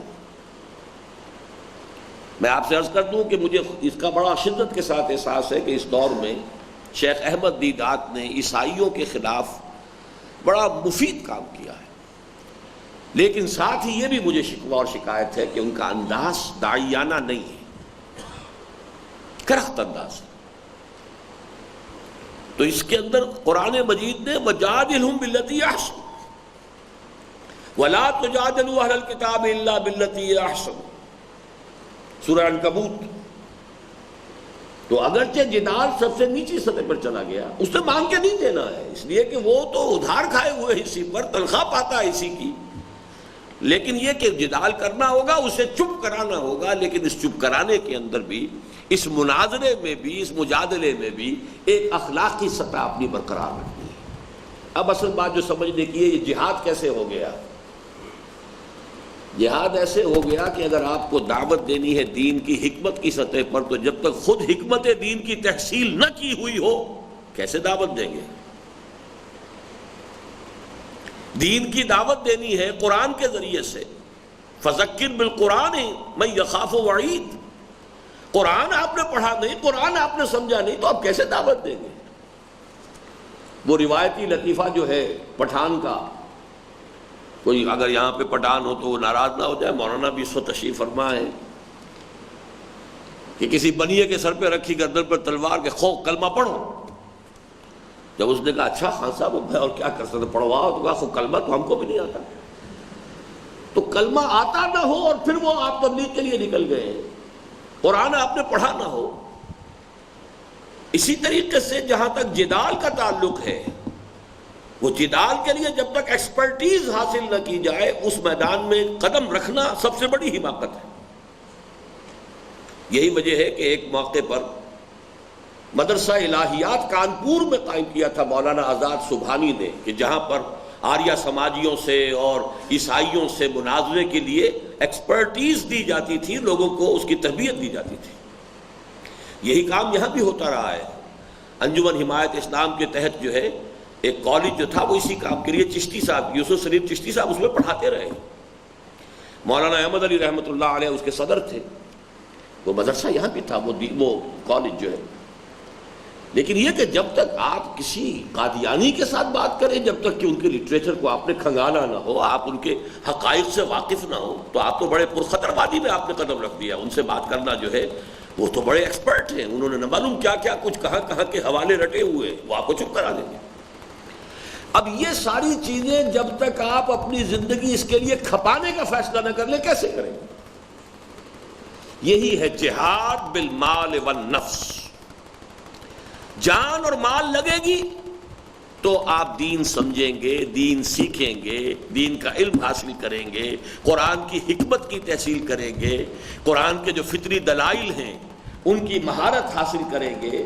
پھر یہ کہ دوسرے مذاہب کو پڑھیں گے، دوسرے نظریات کو پڑھیں گے جن کا آپ نے ابطال کرنا ہے، وہ بھی محض سنی سنائی باتوں پر ابطال نہیں ہونا چاہیے، اس کا بھی آپ کے پاس ڈائریکٹ اس کا جو ہے علم ہونا چاہیے۔ جیسا کہ میں نے بعض اوقات بتایا بھی اپنے بعض ساتھیوں کو، میں گیا تھا جب ہندوستان، تو میں گیا مولانا علی میاں مدظر له سے ملنے کے لیے، تو میں نے ان سے عرض کیا کہ آپ ندوے میں سنسکرت کی تعلیم کو بھی رکھیں، اس لیے کہ اگر ہندوؤں کے ذہن کو اگر ہمارا مسلمان عالم نہیں جانتا، نہیں سمجھتا، وہ اپنی بات تو ہے جانتا ہے، قال اللہ قال رسول، لیکن جس قوم کے ساتھ سابقہ ہے، جس سے واسطہ ہے، اس کا ذہن کیا ہے، اس کا فلسفہ کیا ہے، اس کے نظریات کیا ہے، اس کے ان نظریات کا صغرا کبرا کیا ہے، اگر یہ نہیں جانتا ہے تو کیسے ان کے ساتھ نپٹے گا؟ تو مولانا نے میری بات کو توجہ سے سنا اور یہ کہ کہا کہ ہاں واقعی بات آپ کی صحیح ہے۔ میں نے کہا کسی اور دینی مدرسے سے تو میں توقع نہیں کر سکتا، لیکن یہ کہ ندوۃ العلماء جو ہے بہرحال اس کا اپنا ایک امتیازی مقام ہے، آپ یہاں کوشش کیجیے۔ لیکن مجھے پھر اب مولانا کا بھی بڑھاپے کا اور ضعیفی کا دور ہے، اس کے کوئی 3-4 سال کے بعد شکاگو میں ملاقات ہوئی، میں نے پوچھا مولانا وہ کچھ شروع کیا وہاں پر سنسکرت کی تعلیم کا معاملہ؟ فرمایا کہ میں تو بھول ہی گیا۔ ایک اور صاحب سے بامبے میں ملاقات ہوئی، وہ مرہٹی زبان میں قرآن مجید کا ترجمہ اور تفسیر شائع کر رہے ہیں، بہرحال خدمت کر رہے ہیں، محنت کر رہے ہیں، کوشش کر رہے ہیں۔ میں ان سے یہ پوچھ بیٹھا کہ وید کتنے ہیں؟ کہ مجھے تو معلوم نہیں۔ میں نے کہا آپ کو یہ بھی معلوم نہیں کہ وید تعداد میں کتنے ہیں؟ کہ نہیں، کیا ضرورت ہے ہمیں معلوم کرنے کی؟ یہ ہے اصل میں ہماری وہ ذہنیت جس کی وجہ سے ہندوستان میں اسلام ایک بالکل علیحدہ سا محدود سا ہو کر رہ گیا۔ کچھ صوفیاء نے اپنی نیکی کے زیر اثر، اپنی خاص درویشی کے اثرات میں، اور ان کے ذریعے سے اکثر و بیشتر جو مسلمان ہوئے ان کی تربیت اور ان کی تعلیم ہو نہیں پائی۔ لیکن یہ کہ ہمارے ہاں علماء نے اس کام کو نہیں کیا کہ یہاں ہندو کا ذہن کیا ہے، اس کا فکر کیا ہے، اس کا فلسفہ کیا ہے، اس کے عقائد کیا ہیں، اس کے دلائل کیا ہیں۔ وہ تو بہرحال یہ کام جو ہے یہ خود جان اور مال کھپا کر کیا جا سکتا ہے۔ اور اس کے ضمن میں ایک حدیث کہ جو مشکات شریف میں آئی ہے، جو ہمارا یہ 1 ایئر کورس جب شروع ہوا تھا تو میں نے پہلے دن بھی شاید وہ حدیث سنائی تھی اور آج پھر دوہرا رہا ہوں۔ من جاہ الموت وہو یطلب العلم لیحیی بہ الاسلام فبینہ وبین النبیین درجۃ واحدۃ فی الجنہ۔ جس شخص کو موت آ گئی اس حال میں کہ وہ علم کی تحصیل میں لگا ہوا تھا، نیت تھی اسلام کو زندہ کرنے کی۔ من جاہ الموت وہو یطلب العلم لیحیی بہ الاسلام فبینہ وبین النبیین درجۃ واحدۃ فی الجنہ۔ ایک درجے کا فرق رہ جائے گا انبیاء سے۔ یہ ہے درجہ اس تحصیل علم کا۔ اور یہ ظاہر بات ہے کہ یہ زندگی کھپانے سے ہوتی ہے، وقت لگانے سے ہوتا ہے۔ یہی وقت ہے جسے آپ پروفیشن میں صرف کریں گے، اپنے دھندے میں لگائیں گے، اپنے کاروبار میں لگائیں گے، اپنی دکان میں لگائیں گے، اس سے آپ کو پیسے ملیں گے۔ تو پیسہ اور جان اور مال یہ در حقیقت انٹر کنورٹیبل ہو گئے۔ آپ پیسہ آپ کے پاس ہے، آپ بڑی سے بڑی ایکسپرٹیز کو خرید سکتے ہیں، بڑے سے بڑے انجینئر کو ملازم رکھ لیجئے، بڑے سے بڑے ڈاکٹر کو امپلائی کر لیجئے، بڑے سے بڑے کسی اسپیشلسٹ کو بلا لیجئے، پیسہ ہے تو آپ کو وہ مل گیا۔ اور اگر آپ کے پاس ایکسپرٹیز ہے you can convert it into money, interconvertible چیزیں۔ یہ جہاد جو ہے در حقیقت یہ ہے اس کی دوسری منزل، اور اس کی 3 سب سٹیجز: دعوت و تبلیغ، انٹلیکچوئلز کو، دعوت و تبلیغ عوام الناس کو، جدال اور مناظرہ لیکن باللتی احسن، گمراہ فرقوں اور ان کے مبلغین کے خلاف۔ اب آئیے سب سے اونچا تیسری منزل کا معاملہ، نظام باطل کے خلاف جہاد۔ نظام باطل جو ظالمانہ ہے، آپ انسانی جہت سے اسے دیکھیں گے تو ظالمانہ ہے، استحصالی ہے۔ اللہ کے جہت سے دیکھیں گے تو باغیانہ ہے، مفسدانہ ہے۔ اس لیے کہ زمین اللہ کی ہے، اسی کا حکم چلنا چاہیے، اسی کا نظام قائم ہونا چاہیے۔ اس کے خلاف کوئی نظام، اس کے سوا کوئی نظام ہے تو اللہ کے خلاف بغاوت ہے، باغیانہ نظام ہے۔ چاہے وہ ویلفیئر سٹیٹ ہے، چاہے بڑی چکا چوند ہے، نظر کو خیرہ کرتی ہے چمک تہذیب حاضر کی، یہ صناعی مگر جھوٹے نگوں کی نیزہ کاری ہے، چاہے وہ جرمنی کا ویلفیئر نظام ہے، چاہے وہ اسکینڈینیوین کنٹریز کا ویلفیئر نظام ہے، کوئی بھی ہے، اگر اللہ کی حکومت اور اللہ کی حاکمیت کا نظام قائم نہیں ہے تو یہ باغیانہ ہے۔ اس باغیانہ نظام کو ختم کر کے اللہ کی حکومت اور اللہ کے نظام کو قائم کرنا، اس کی جد و جہد کرنا فرض عین۔ دوسری نہج سے دیکھیے تو جو بھی انسانوں کا بنایا ہوا نظام ہے، دیکھیے میں ایسا اس کو کہہ رہا ہوں کہ there can be no exception whatsoever، انسان کا بنایا ہوا نظام کبھی عادلانہ نہیں ہو سکتا، ناممکن۔ انسان سوچنے والا یا مرد ہے یا عورت ہے، عورت صرف عورت کی حیثیت سے سوچ سکتی ہے، عورت کے احساسات کو جانتی ہے، عورت کی نفسیات کا اسے تجربہ ہے، مرد کے احساسات، مرد کی نفسیات کا اسے کوئی اندازہ ہی نہیں۔ کیسے نظام وضع کرے گی جس میں مرد کے لیے بھی انصاف ہو، عورت کے لیے بھی انصاف ہو؟ مرد ہو سوچنے والا، اس کے ہاتھ میں اختیار آ جائے، اس کی اپنی ایک نفسیات ہے، اس کے اپنے احساسات ہیں، وہ عورت کی حیثیت سے سوچنے یا محسوس کرنے کا اس کے پاس امکان ہی نہیں ہے۔ کیسے ممکن ہے کہ وہ کوئی عادلانہ نظام بنا دے کہ جس میں مرد کے لیے بھی انصاف اور عورت کے لیے بھی انصاف؟ مزدور سوچے گا تو اس کے سامنے اپنے ہی مسائل رہیں گے، اسے یہ پتہ نہیں ہے کہ کارخانے دار کی کتنی انویسٹمنٹ ہے، اس کا ایک گھنٹہ اگر جو ہے خراب ہوتی ہے تو کتنا ہوتے ہیں، وہ نہیں سوچ سکتا۔ کارخانے دار یہ نہیں سوچ سکتا میں اگر کارخانہ ایک مہینے کے لیے بند کر دوں گا تو مجھے تو کوئی فاقہ نہیں آئے گا، نہ میرے بیٹے کے اوپر فاقہ آئے گا، میرے بچے پر آئے گا، لیکن مزدور مر جائے گا، اس کا بچہ مر جائے گا۔ وہ سوچے گا لیگلی یہ حق حاصل ہے کہ لاک اپ کر دوں، لاک آؤٹ۔ نظام نہیں بن سکتا۔ فرد کو چھوڑ دیا جائے، وہ ہمیشہ چاہے گا زیادہ سے زیادہ آزادی، مادر پدر آزادی، اور اگر اجتماعیت کو کے ہاتھ کھلے چھوڑ دیے جائیں گے، وہ چاہے گی کہ جبر پوری طریقے سے کنٹرول کر لے انسان۔ یہ تین جہتیں ایسی ہیں کہ جن کے مابین نقطہ اعتدال ممکن نہیں ہے انسانی ذہن سے برآمد ہو سکے۔ Individual versus system, capital versus labour, man versus woman, تین جہتیں ہیں اجتماعیات کی۔ ایک کا تعلق سیاست سے اور ریاست سے ہے، ایک کا تعلق معاشیات سے ہے، اور ایک کا تعلق جو ہے وہ ہمارے سماج اور معاشرے سے۔ تو کسی سے کسی کی حق تلفی ہوگی۔ اسی لیے سورہ شورى میں بڑی پیاری آیت آئی ہے، انما السبیل علی الذین یظلمون الناس ویبغون فی الارض بغیر الحق اولئک لهم عذاب علیم۔ ملامت کے قابل تو وہ لوگ ہیں جو انسانوں پر ظلم کرتے ہیں اور زمین میں بغاوت کرتے ہیں، سرکشی کرتے ہیں ناحق۔ یعنی وہ نظام باطل جو ہے ایک طرف لوگوں کی حق تلفی کرنے والا ہے، استحصالی ہے، ظالمانہ ہے، ایک طرف اللہ کے خلاف بغاوت مشتمل باغیانہ۔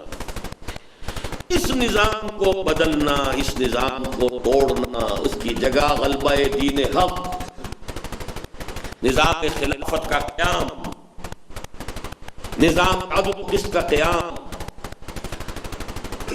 لقد ارسلنا رسلنا بالبينات وانزلنا معهم الكتاب والميزان ليقوم الناس بالقسط. یہ ہے جو جہاد کی آخری منزل. ابھی اجمالاً یہ سمجھ لیجئے کہ اس منزل میں وہی لوگ داخل ہوں جو پہلی دو منزلیں چڑھ آئے. پہلی منزل سر کیے بغیر اس تیسری پر چھلانگ لگا کر چڑھنے کی کوشش کرنا خودکشی ہے.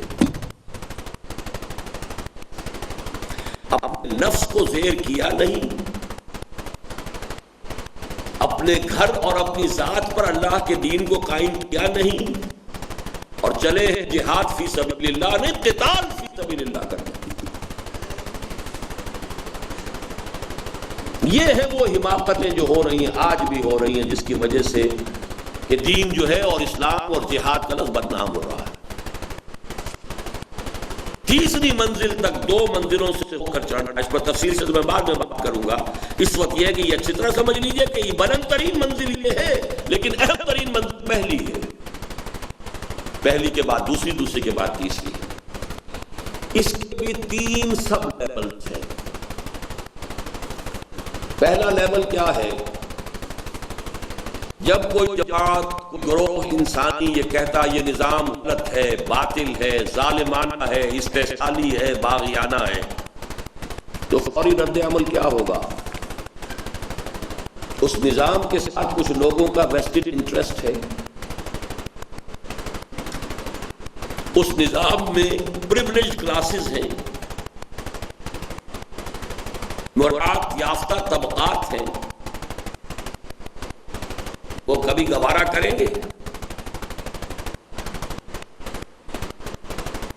نتیجہ کیا ہوگا؟ پرسیکیوشن.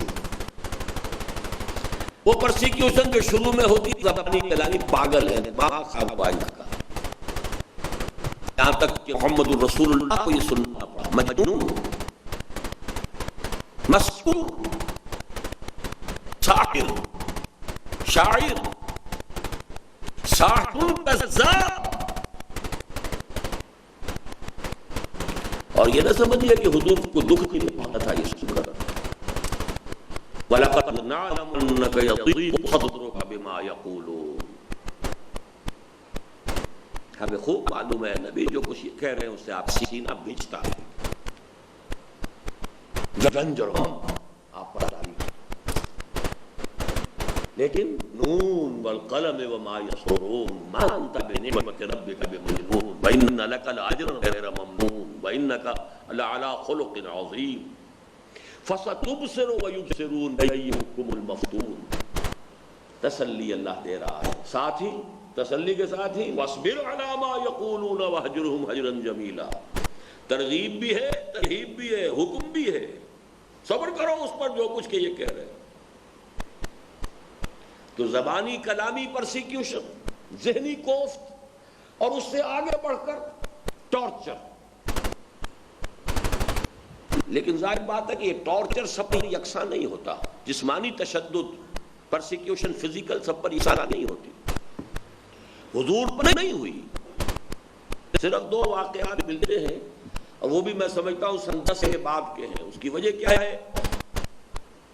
جو کلین تھا، ایک تو ہوتا قبیلہ، جیسے وٹو قبیلہ ہے، اس قبیلے میں گھرانے ہیں، مانے کے، لالے کے، شامد کے. اسی طریقے سے قریش قبیلہ تھا، بنو ہاشم اس کا ایک کلین. بنو ہاشم کے سردار تھے ابو طالب، اور وہ آپ کو معلوم ہے کہ حضور سے محبت کرتے تھے، پروٹیکشن دے رہے تھے، قبائلی معاشرہ تھا. لیکن ظاہر بات ہے کہ بلال کو تو کوئی تحفظ حاصل نہیں تھا رضی اللہ تعالیٰ. غلام ہے، ملکی ہے، جسے چاہے دے.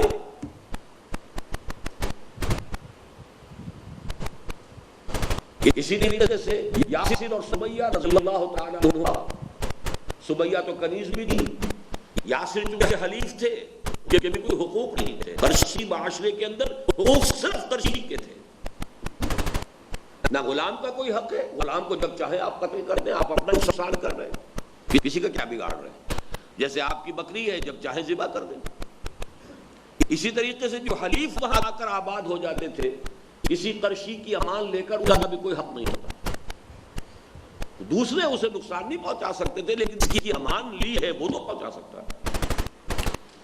اسی طریقے سے نوجوان، ان پر والدین کو، بڑوں کو، چچاؤں کو، بزرگوں کو اختیار حاصل ہے۔ حضرت عثمان ابن عفان حالانکہ بنو امیہ کے خاندان سے تعلق رکھنے والے نوجوان ہیں کہ چچا نے ایک صف کے اندر چائے میں لپیٹ کر دھواں دے دیا کہ اس کی جان نکل رہی تھی گھٹن کے مارے۔ تو یہ پرسیکشن ہے۔ پہلا مرحلہ اس نظام کو بدلنے والے جہاد میں ہے صبر محض، پیسو ریزسٹنس، نو ریٹیلیشن۔ کیوں؟ اگر ابتدا ہی میں وائلنٹ ہو جاؤ گے تو ابھی بہت تھوڑی ہو تعداد کے اندر کچل دیے جاؤ گے۔ You have to borrow time, اور اس کے لیے ایک ہی ذریعہ ہے، وہ مارے مار کھاؤ، ہاتھ مت اٹھاؤ۔ خباب سے کہا گیا اتارو کرتا، اتار دیا، دہتے ہوئے انگارے بچھے ہوئے تھے زمین پر، لیٹ جاؤ اس پر، قبر پر لیٹ گئے، ریزسٹ نہیں کیا۔ بدترین ٹارچر ابو جہل کر رہا ہے سمیہ کو رضی اللہ تعالی عنہ اور یاسر کو، اور خود حضور سامنے سے گزر رہے ہیں، تلقین فرما رہے ہیں، اصبروا یا آل یاسر فإن موعدکم الجنہ۔ کسی مسلمان کو اجازت نہیں ہے کہ جا کر ابو جہل کا ہاتھ پکڑ لے، ورنہ اس وقت کم سے کم 40 مسلمان مکے میں موجود تھے، اور یہ بہرحال کوئی نہیں کہہ سکتا کہ وہ بزدل تھے یا بے غیرت تھے، معاذ اللہ ثم معاذ اللہ۔ پیسو ریزسٹنس، صبر، یہ پہلا مرحلہ ہے۔ نظام کے ساتھ جب ٹکراؤ شروع ہو جائے، نظام کے ساتھ، تو یہ پہلا مرحلہ جاری رہتا ہے جب تک کہ طاقت اتنی نہ ہو جائے کہ آپ اس کو چھیڑ سکیں اور اس سے کوئی اوپن کنفرنٹیشن کا رسک لے سکیں۔ جب یہ ظاہر بات ہے یہ ہوگی اسیسمنٹ، غلطی بھی ہو سکتی ہے۔ نبی کے معاملے میں یہ غلطی ممکن نہیں تھی، یہ اللہ کی طرف سے فیصلہ تھا۔ کوئی بھی اور شخص ہوگا اس کی طرف سے غلطی ہو سکتی ہے، جماعت کی غلطی ہو سکتی ہے، قیادت کی غلطی ہو سکتی ہے، لیکن نیک نیتی سے غلطی بھی ہوگی تو اجر و ثواب آخرت کا کہیں نہیں گیا، دنیا میں ناکامی ہو جائے گی۔ پری میچورلی قدم اٹھا دیا، پری میچورلی کوئی تصادم مول لے لیا، اور اس کے برعکس بھی ہو سکتا ہے، یو مس دی بس۔ جب میچور ہو جاتی ہے کوئی شے تو اگر آپ نے اقدام نہیں کریں گے تو وہ مرجھانی شروع ہو جائے گی، پھر یہ بھی ہو جائے گا۔ لیکن یہ اجتہادی مسئلہ رہے گا، البتہ جب اس کا فیصلہ ہو جائے اب اقدام ہوگا، چیلنج ہوگا، اب ہم اس نظام کو نہیں چلنے دیں گے۔ جو محمد الرسول اللہ صلی اللہ علیہ وسلم نے 12 برس مکے میں continuous 12 long years, the order of the day was no retaliation. سفر حج کے دوران ہی ایک روایت یہ کہ آیت نازل ہو گئی ہے، اذن للذین یقاتلون بانہم ظلموا وان اللہ علی نصرہم لقدیر۔ لیکن آپ نے جا کر بھی وہاں 6 مہینے لیے ہیں اپنی پوزیشن کو مدینے میں کنسولیڈیٹ کرنے کے لیے، 6 مہینے۔ مسجد نبوی کی تعمیر اور مہاجرین اور انصار کے مابین مواخات اور یہودیوں کے ساتھ معاہدے، 3 کام 6 مہینے۔ 7ویں مہینے سے آپ نے چھاپا مار دستے بھیجنے شروع کر دیے۔ 4 غزوات، 4 سرایا ریکارڈ پر ہیں غزوہ بدر سے پہلے، جبکہ کوئی موو جو ہے وہ قریش کی طرف سے نہیں ہوئی۔ یہ ایکٹیو ریزسٹنس، یہ چیلنج تھا محمد الرسول اللہ صلی اللہ علیہ وسلم کی طرف سے، اور اس کے نتیجے میں اب 8ویں 3 پہلی منزلیں یاد ہے، نفس کے خلاف جہاد، شیطان اور اس کے ایجنٹوں کے خلاف جہاد، بگڑے ہوئے معاشرے کے سوشل پریشرز کے خلاف جہاد۔ نمبر 2، دوسری منزل میں 3 سب سٹیجز، دعوت بالحکمہ، دعوت بالموعظۃ الحسنہ، اور جدال اور مناظرہ گمراہ کرنے والے گروہوں کے خلاف۔ نظام کے خلاف تیسری منزل پر پیسو ریزسٹنس، ایکٹیو ریزسٹنس۔ 9ویں منزل ہے قتال، جنگ۔ یہاں 8 منزلوں کے بعد 9ویں منزل پر آ کر مسئلہ جنگ کا آتا ہے، جو محمد الرسول اللہ صلی اللہ علیہ وسلم کی سیرت مطہرہ میں آغاز وحی کے 15 برس بعد آیا ہے۔ اس لیے کہ پہلے یہ 1.5 برس جو ہیں، 6 مہینے ہجرت کے بعد سے جو شروع کیا، اس میں باقاعدہ جنگ کی نوبت نہیں آئی، صرف آپ کی طرف سے ایک تھریٹ آ گئی کہ لائف لائن جو ہے اب محمد کے ہاتھ میں ہے صلی اللہ علیہ وسلم، یہ جو کاروان روٹ ہے یہ اب ہمارے قبضے میں ہے۔ تھریٹ، پولیٹیکل آئسولیشن مکے کی ہو رہی ہے، قریش کی ہو رہی ہے۔ اس کے نتیجے میں پھر غزوہ بدر اور پھر 6 سال کی جنگ ہے جس میں یہ لڑائیاں ہیں، بیٹلز ہیں، battle of Badr, battle of Uhud. جنگ تو مسلسل ہے سوائے یہ کہ 1 سال جو وقفہ پڑا ہے صلح حدیبیہ کی وجہ سے۔ یہ ہے قتال فی سبیل اللہ۔ البتہ اب یہاں یہ سمجھ لیجئے آخری بات، قتال تو کہتے ہیں 2 طرفہ کو۔ قرآن مجید میں اس کو کا نقشہ بہترین کھینچا گیا ہے سورہ توبہ کی آیت نمبر 111 میں۔ ان اللہ اشتری من المؤمنین انفسهم واموالهم بان لهم الجنہ یقاتلون فی سبیل اللہ فیقتلون ویقتلون۔ اللہ نے اہل ایمان سے ان کی جانیں اور مال خرید لیے ہیں جنت کے عوض، وہ اللہ کی راہ میں جنگ کرتے ہیں، قتل کرتے بھی ہیں، قتل ہوتے بھی ہیں۔ قتال نام اسی کا ہے، لیکن ایک شکل عہد حاضر میں قتال کی اور ہے، یک طرفہ جنگ۔ یہ سیرت النبی میں آپ کو نہیں ملے گی، زمانہ قدیم میں اس کا کوئی سوال نہیں تھا۔ اس کی وجہ کیا ہے کہ یہ جو ریاست اور حکومت کا فرق ہے یہ بہت ریسنٹ ہے جو لوگوں کے سامنے ہے، اور شہری حقوق کے حکومت کو بدلنا یا بنانا لوگوں کا حق ہے۔ یہ تصور جب تک نہیں تھا تو جو شخص بھی حکومت کے خلاف ہوتا تھا وہ باغی، وہ ریاست کا گویا کہ غدار۔ اب صورتحال یہ بن گئی ہے کہ حکومت کو بدلنے کے لیے ایک انتخابات کا راستہ بھی ہے اور ایک پیسفل ایجیٹیشن کا راستہ بھی ہے، دونوں راستے کانسٹیٹیوشنل ہیں، اور اس میں ضروری نہیں ہے کہ جنگ کی نوبت آئے۔ البتہ جو دوسرا راستہ ہے ایجیٹیشن والا، اس میں اس کا امکان ہے کہ گولیاں چلیں اور جانیں دی جائیں، جس کی سب سے نمایاں مثال ایران میں ہوئی ہے۔ وہ جنگ نہیں تھی، کچھ ہتھیار جو وہاں پر انقلابیوں نے چلائے بھی ہیں وہ بادشاہ کے بھاگنے کے بعد اور خمینی صاحب کے آ جانے کے بعد ہوا ہے، ورنہ اس سے پہلے اٹ واز آل پیسفل۔ صرف یہ تھا کہ جلوس پر جلوس نکل رہے ہیں، راستے بلاک کر دیے گئے ہیں، سسٹم جو ہے بلاک ہو رہا ہے۔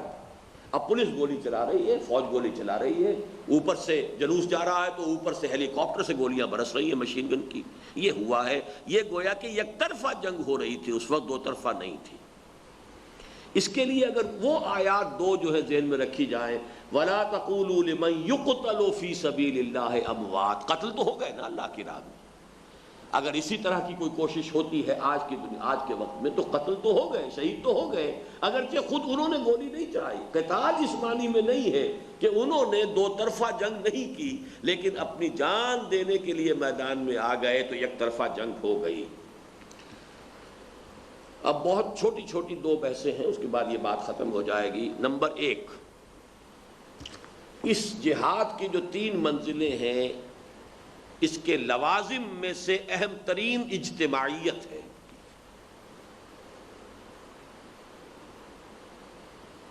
لیکن تینوں منزلوں پر اس اجتماعیت کی نوعیت مختلف ہے۔ پہلی منزل جس میں کہ نفس کے خلاف جہاد ہے، ظاہر ہے وہ تو میں اپنے نفس کے خلاف کر سکتا ہوں، آپ اپنے نفس کے خلاف، میں آپ کے نفس سے کشتی نہیں لڑ سکتا، آپ میرے نفس کے خلاف جو ہے کچھ جدوجہد نہیں کر سکتے۔ It's purely individual. اسی طرح شیطان میرے وجود میں سرایت کر رہا ہے یا مجھے ترغیب دے رہا ہے، میرے اندر پھونکے مار رہا ہے، تو بہرحال مجھے ہی کو اس کو جنگ اس سے کرنی ہے۔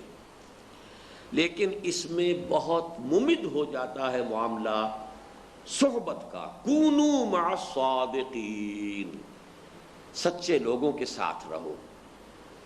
خربوزے کو دیکھ کر خربوزہ رنگ پکڑتا ہے، اور یہ صادقون کا لفظ یہاں اس آیت کا اس کے ساتھ جوڑ لیجئے، انما المؤمنون الذین آمنوا باللہ ورسولہ ثم لم یرتابوا وجاہدوا باموالہم وانفسہم فی سبیل اللہ اولئک هم الصادقون۔ کونوا مع الصادقین، صادق الایمان لوگوں کے ساتھ رہو۔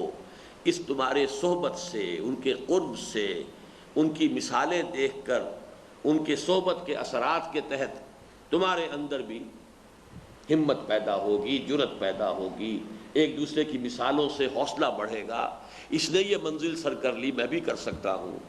یہ بھی پہلے رشوت لیتا تھا میری طرح، آخر اس نے چھوڑ دیا ہے، فاقہ اسے بھی نہیں آیا، زندگی تو چل رہی ہے، چل جائے گی میری بھی، معاملہ ہو جائے گا۔ اس کے ہاں بھی شرعی پردہ نہیں تھا، میرے ہاں بھی نہیں ہے، لیکن اس نے پردہ اختیار کر لیا ہے، کوئی قیامت نہیں آ گئی ہے، آخر وہ بھی زندہ ہے۔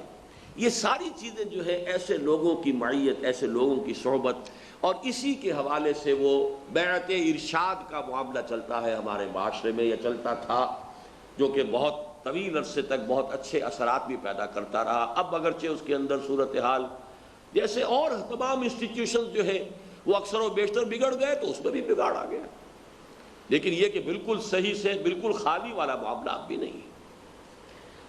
دوسرے مرحلے پر دعوت تبلیغ، اس کے مرحلے پر ادارے اور انجمنیں بہت کافی ہیں، انسٹیٹیوٹس اینڈ انسٹیٹیوشنز، اشاعتی ادارے، تعلیمی ادارے، انجمنیں ہوں، سوسائٹیز ہوں، یہ ساری چیزیں جو ہے یہ کافی ہیں، جماعت کا کوئی ضرورت نہیں ہے۔ لیکن تیسرے مرحلے پر جہاں نظام کو بدلنا ہے اور اللہ کے دین کو قائم کرنا ہے، اب یہ وہ مرحلہ ہے کہ جس پر انی آمرکم بخمس بالجماعت والسمع والطاعت والہجرت والجہاد فی سبیل اللہ۔ اس کے بغیر یہ مہم سر ہونا ناممکن۔ جماعت، اور جماعت بھی ایسی کہ جو سب مطاعت، لسن اینڈ اوبے، نو چوں نو چرا، کوئی چوں نو چرا نہ ہو، سوائے اس کے حضور کے تو حکم کے خلاف چون و چرا کوئی ہو سکتا ہی نہیں تھا، لیکن اب جو ہے ظاہر بات ہے کہ یہ چون و چرا ہو سکتا ہے کہ آپ شریعت کے خلاف حکم دے رہے ہیں، میں نہیں مانوں گا۔ انی آمرکم بخمس اللہ امرنی بہن بالجماعت والسمع والطاعت والہجرت والجہاد فی سبیل اللہ۔ اس میں بھی ایک بات میں آپ سے عرض کر دوں کہ بیعت شخصی بھی ہو سکتی ہے، بیعت دستوری بھی ہو سکتی ہے۔ ایک دستور سے بیعت ہے میری کہ میں اس کا پابند ہوں، کسی شخص کا میں پابند نہیں۔ شخصی بیعت ہے کسی شخص کے ہاتھ میں ہاتھ دے کر شخصی طور پر اس کے ساتھ سم و طاعت فی المعروف کا عہد کرنا۔ بس اس میں فرق کیا ہے؟ دستوری بیعت بھی مباح ہے، لیکن منصوص، مسنون، معصور شخصی بیعت ہے۔ قرآن میں ذکر ہے اس شخصی بیعت کا، سیرت میں ذکر ہے اس شخصی بیعت کا، ہماری پوری تاریخ میں ذکر ہے شخصی بیعت کا۔ لہذا میں نے 3 الفاظ استعمال کیے، منصوص، مسنون، معصور بیعت شخصی ہے، اگرچہ ایک دستوری بیعت بھی ایک بیعت کہلا سکتی ہے۔ اب یہاں وہ حدیث مبارکہ میں چاہتا ہوں کہ آپ کو سنا دوں۔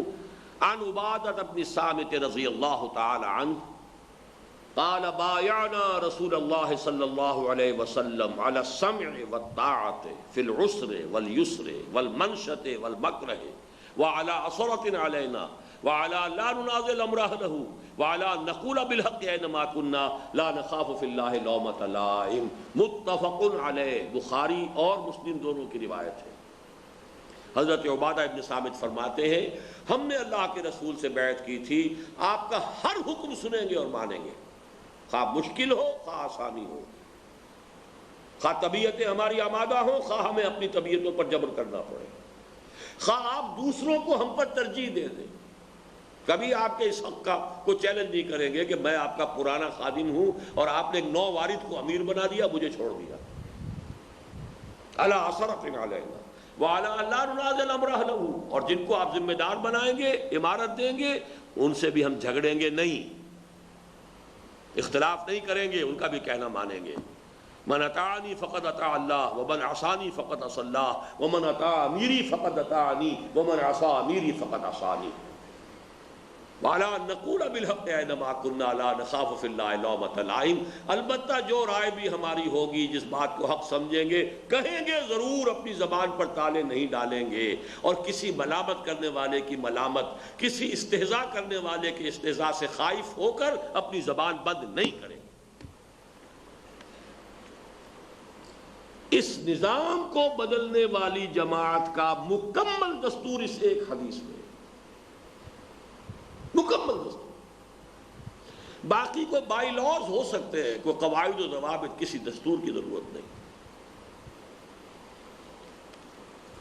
آخری دیکھیے، میں دوبارہ سم اپ کرنا چاہتا ہوں، یہ جو آخری ہے، چونکہ جنگ سے ہم نے سمجھا تھا کہ آج کل جہاد کے معنی کر دیے گئے جنگ، اللہ کے لیے جنگ یا نظام کو بدلنے والا جہاد شروع کرنے سے پہلے 3 شرطیں پوری ہونی چاہیے۔ جہاد حریت آپ کو کرنا ہے، کیجئے، صرف یہ کہ کوئی حرام کام کا ارتکاب نہ ہو، ٹھیک ہے، اجر ملے گا، ثواب ملے گا، بدلہ ملے گا، مر جائیں گے تو شہید ہوں گے، جان دے دیں گے شہید ہوں گے، لیکن جہاد حریت کہیے اسے، جہاد فی سبیل اللہ نہ کہیے، خدا کے لیے جہاد فی سبیل اللہ کے نام کو بدنام نہ کیجیے۔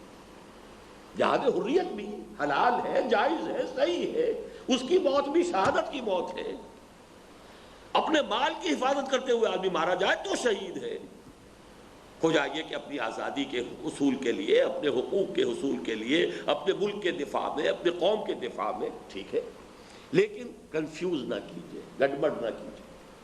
وہ 3 شرطیں کیا ہیں اچھی طرح سمجھ لیجیے۔ اتمام حجت کی حد تک دعوت دی جا چکی ہو اس ملک کے اندر،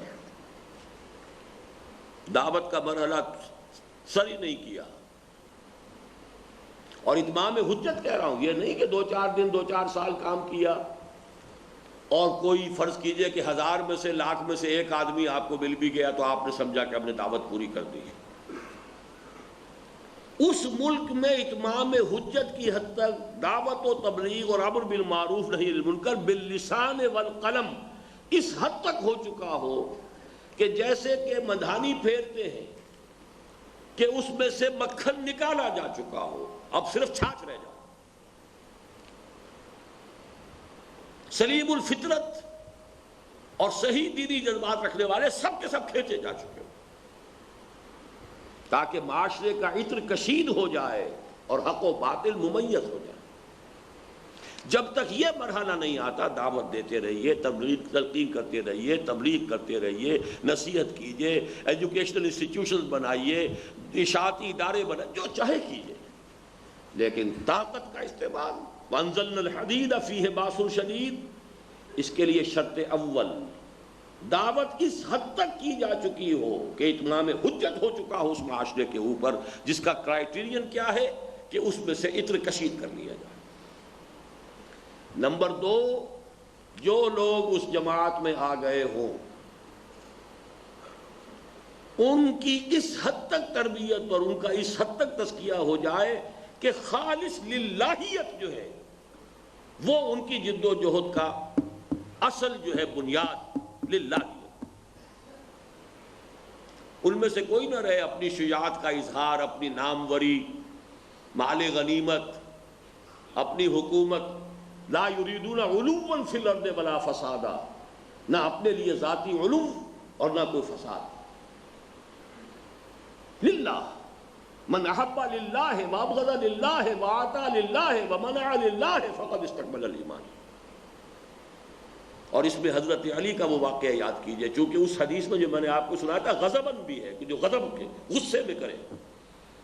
حضرت علی نے جب ایک شخص کو پچھاڑ لیا ہے اور اس کے سینے پر سوار ہو گئے تھے، خنجر بھونکنا چاہتے تھے کہ اس نے پڑے ہوئے زمین پر بھی منہ پر تھوک دیا حضرت علی کے، چھوڑ کر کھڑے ہو. وہ شخص حیران. میں تو یہ سمجھتا ہوں کہ یہ آخری درجہ ہے.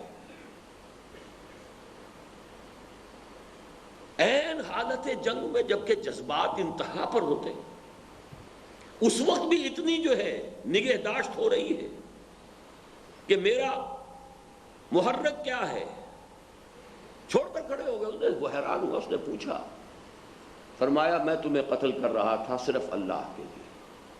جب تم نے میرے منہ پر تھوک دیا تو میری عزت نفس میں انتقام کے جذبات بھی پیدا ہوئے. اب میں قتل کروں گا تو صرف اللہ کے لیے نہیں کروں گا.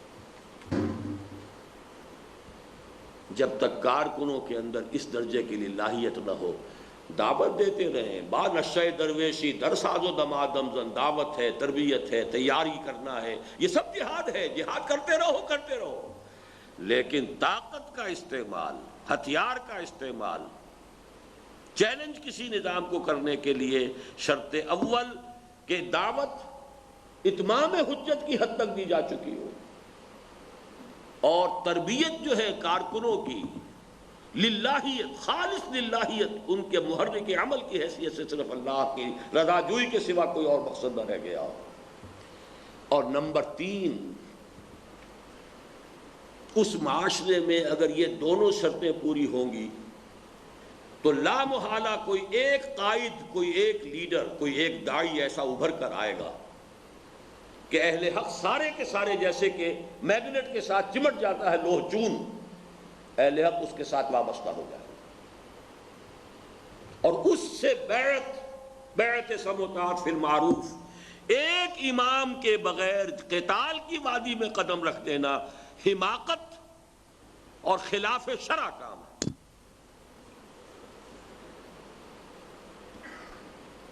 دیکھیے اسی کی مثال ہے سیرت النبی میں، دیکھ لیجئے. حالانکہ وہاں تو ظاہر بات ہے سارے ہو گئے تھے، لیکن کچھ لوگ جو کچے، جو غزوہ بدر کے بعد ایمان لائے اور جوش بہت تھا ان کا، ابھی پوری تربیت کا معاملہ نہیں ہوا تھا. کچھ تو منافقین ہی تھے جو چھوڑ کر چلے گئے، لیکن جو صادق الایمان لوگ تھے ان میں بھی کچھ تھے ابھی جن کی تربیت پوری نہیں ہوئی تھی. نتیجہ کیا نکلا؟ حکم کی خلاف ورزی 35 تیر اندازوں نے کی ہے، اور اس کی سزا میں 70 صحابہ شہید ہو گئے. وَلَقَدْ صَدَقَكُمُ اللَّهُ وَعْدَهُ إِذْ تَحُسُّونَهُم بِإِذْنِهِ. لوگوں تم اللہ سے شکوہ نہیں کر سکتے. جو کچھ ہوا ہے احد میں، حضور زخمی ہو گئے، 70 صحابہ شہید ہو گئے، ہم سے گلہ نہیں کر سکتے. ہم نے اپنا وعدہ پورا کر دیا تھا، تمہیں فتح دے دی تھی، تم انہیں گاجر مولی کی طرح کاٹ رہے تھے. حَتَّى إِذَا فَشِلْتُمْ وَتَنَازَعْتُمْ فِي الْأَمْرِ وَعَصَيْتُمْ مِنْ بَعْدِ مَا أَرَاكُمْ مَا تُحِبُّونَ. تم ڈھیلے پڑے، تم نے نظم کو توڑا، تم نے خلاف ورزی کی، حکم کی نافرمانی کی. تمہارا جرم ہے جس کی سزا تمہیں ملی ہے. اور اس کی آخری شکل جو دیکھنی ہو تو آج آپ افغانستان میں دیکھ لیجئے. اس وقت در حقیقت جو سزا مل رہی ہے، وہ 70 صحابہ شہید ہوئے تھے جن میں سے حضرت حمزہ بھی تھے رضی اللہ تعالیٰ عنہ، مصعب بن عمیر بھی تھے رضی اللہ تعالیٰ عنہ. آج کے لاکھوں بلینز جو ہے مسلمانوں کی جانوں کی قیمت اس ایک حمزہ کی قیمت، جان کی قیمت کے برابر نہیں ہے. اور یہاں ہمارے دوستوں نے یہ کچھ کیا ہے جہاد افغانستان میں. ایک شخص سے بیعت کی، عبد الرسول سیاف صاحب سے کی بھی حرم میں بیٹھ کر، اور پاکستان آ کر توڑ دی. جو کچھ ہو رہا ہے اس وقت، اگر قرآن مجید کی کسی آیت سے آپ اس کی تشخیص چاہیں تو فمن نکث فانما ینکث علی نفسہ، آیت نمبر 10 سورہ فتح. فمن نکث، جو اس بیعت کو توڑے گا وہ پھر اپنے اوپر وبال لے گا سارا. فانما ینکث علی نفسہ، وہ شکل ہے جو آج افغانستان کا یہ جہاد جو ہے، نہ تو ان مراحل سے شروع ہوا تھا. بیسیکلی بائی اینڈ لارج یہ جہاد اگر تھا تو جہاد حریت تھا. لیکن بعض جماعتیں ایسی تھیں، بعض افراد ایسے تھے کہ جو واقعتاً اللہ کے دین کے غلبے کے لیے جدوجہد کر رہے تھے. انہیں پری میچورلی ہتھیار اٹھانے پڑ گئے اس لیے کہ وہاں کمیونسٹ ریولوشن آ گیا، ورنہ یہ کہ ابھی وہ اور تبلیغ کے، دعوت کے، تنظیم کے تقاضے پورے کر کے پھر کوئی مرحلہ آتا۔ لیکن یہ ہے کہ ان کے اندر بھی ان لوگوں کو تو یکجا ہو کر ایک شخص کے امام کی بیعت کرنی چاہیے تھی، اور انہوں نے کی، اور کی کر کے توڑ دی۔ یہ ہے در حقیقت افغانستان میں عارضی طور پر یہ جہاد جو ہے جو فساد کی شکل اختیار کر گیا ہے۔ لیکن میں بارہا یہ کہہ چکا ہوں کہ چونکہ وہاں بہت سے لوگوں نے جانیں دی ہیں خالصتاً لوجہ اللہ۔ سعودی نوجوان کو اپنے ملک میں کس چیز کی کمی تھی کہ وہ وہاں آ کر اپنی جان دے گیا؟ پاکستان کے بے شمار لوگ جو چلے گئے ان کے لیے تو وہ جہاد حریت نہیں تھا، ان کی تو بہرحال جو بھی ان کو سمجھ میں آیا وہ جہاد اللہ کے لیے، اللہ کے دین کے لیے انہوں نے کیا۔ لہذا یہ جو خون جو ہے یہ رنگ لائے گا، خیر وہاں سے آئے گا۔ اور وہ حدیث نبوی کہ یخرج من خراسان رایات سود لا یردھا شیء حتی تنصب بإیلیا، میرے نزدیک اس کا ظہور یہ جو خون گیا ہے، چاہے وہ سزا کے طور پر جا رہا ہے اور چاہے وہ اس سے پہلے جو ہے خالص جو نیت، خلوص نیت کے ساتھ گیا تھا، یہ رنگ لائے گا، رنگ لائے گی ہنا پتھر پہ گھس جانے کے بعد۔ یہاں ہوگا کچھ نہ کچھ، جیسے کہ مجھے امید یہ ہے کہ پاکستان میں بھی اسلامی انقلاب آئے گا انشاءاللہ۔ دینی جماعتیں اس رخ کو چھوڑ کر کسی اور طرف چلی گئی ہیں، طریقہ کار کو چھوڑ کر کسی اور راستے پہ پڑ گئی ہیں، ورنہ یہ کہ یہاں اسی فضا کے اندر حضرت مجدد الفسانی کی تجدیدی مساعی کے ثمرات موجود ہیں، شاہ ولی اللہ دہلوی کے ثمرات موجود ہیں، سید احمد بریلوی کی شہادت کے اثرات موجود ہیں، پھر یہ کہ 14ویں صدی کے اعاظم رجال علامہ اقبال، مولانا مودودی، مولانا الیاس، مولانا محمود حسن شیخ الہند اور بہت سے ان کی مساعی جو ہیں ان کے اثرات ہیں۔ بس یہ ہے کہ کہیں یکجا ہوں، کہیں قریب آئیں، کہیں ایک رخ پر آ جائیں۔ سوئے قطار می کشم ناقہ بے زمام را، نغمہ کجا و من کجا ساز سخن بہانہ ایست۔ اگر کوئی شکل ایسی ہو جائے گی تو پھر حالات کے رخ کو بدلتے دیر نہیں لگتی، اگرچہ اس وقت صورتحال جو ہے وہ بہت خراب اور مایوس کن ہے۔ اب سمری آخری کیا ہے؟ بدنامی جہاد کی ہوئی نمبر 1 امپیریلزم، عرب امپیریلزم ہو یا مغل امپیریلزم ہو یا ٹرک امپیریلزم ہو، اس دور میں جب جہاد کی اصطلاح استعمال ہوئی ہے، جبکہ ان کی حکومت اسلامی نہیں تھے، ان کے کردار اسلامی نہیں تھے، ان کا نظام اسلامی نہیں تھا، اور اس کے لیے جہاد فی سبیل اللہ کا لفظ استعمال ہوا تو بدنام ہونا ہی ہونا تھا۔ آج اکثر و بیشتر جہاد حریت کو جہاد فی سبیل اللہ کہہ دیتے ہیں۔ یہ بہت بڑا کنفیوژن اور بہت بڑے مغالطے کی بنیاد بن گیا ہے، اور بہت سی احیائی تحریکیں جو ہیں وہ ان 3 شرائط کو پورا کرنے سے پہلے ہی ہتھیار اٹھا رہی ہیں،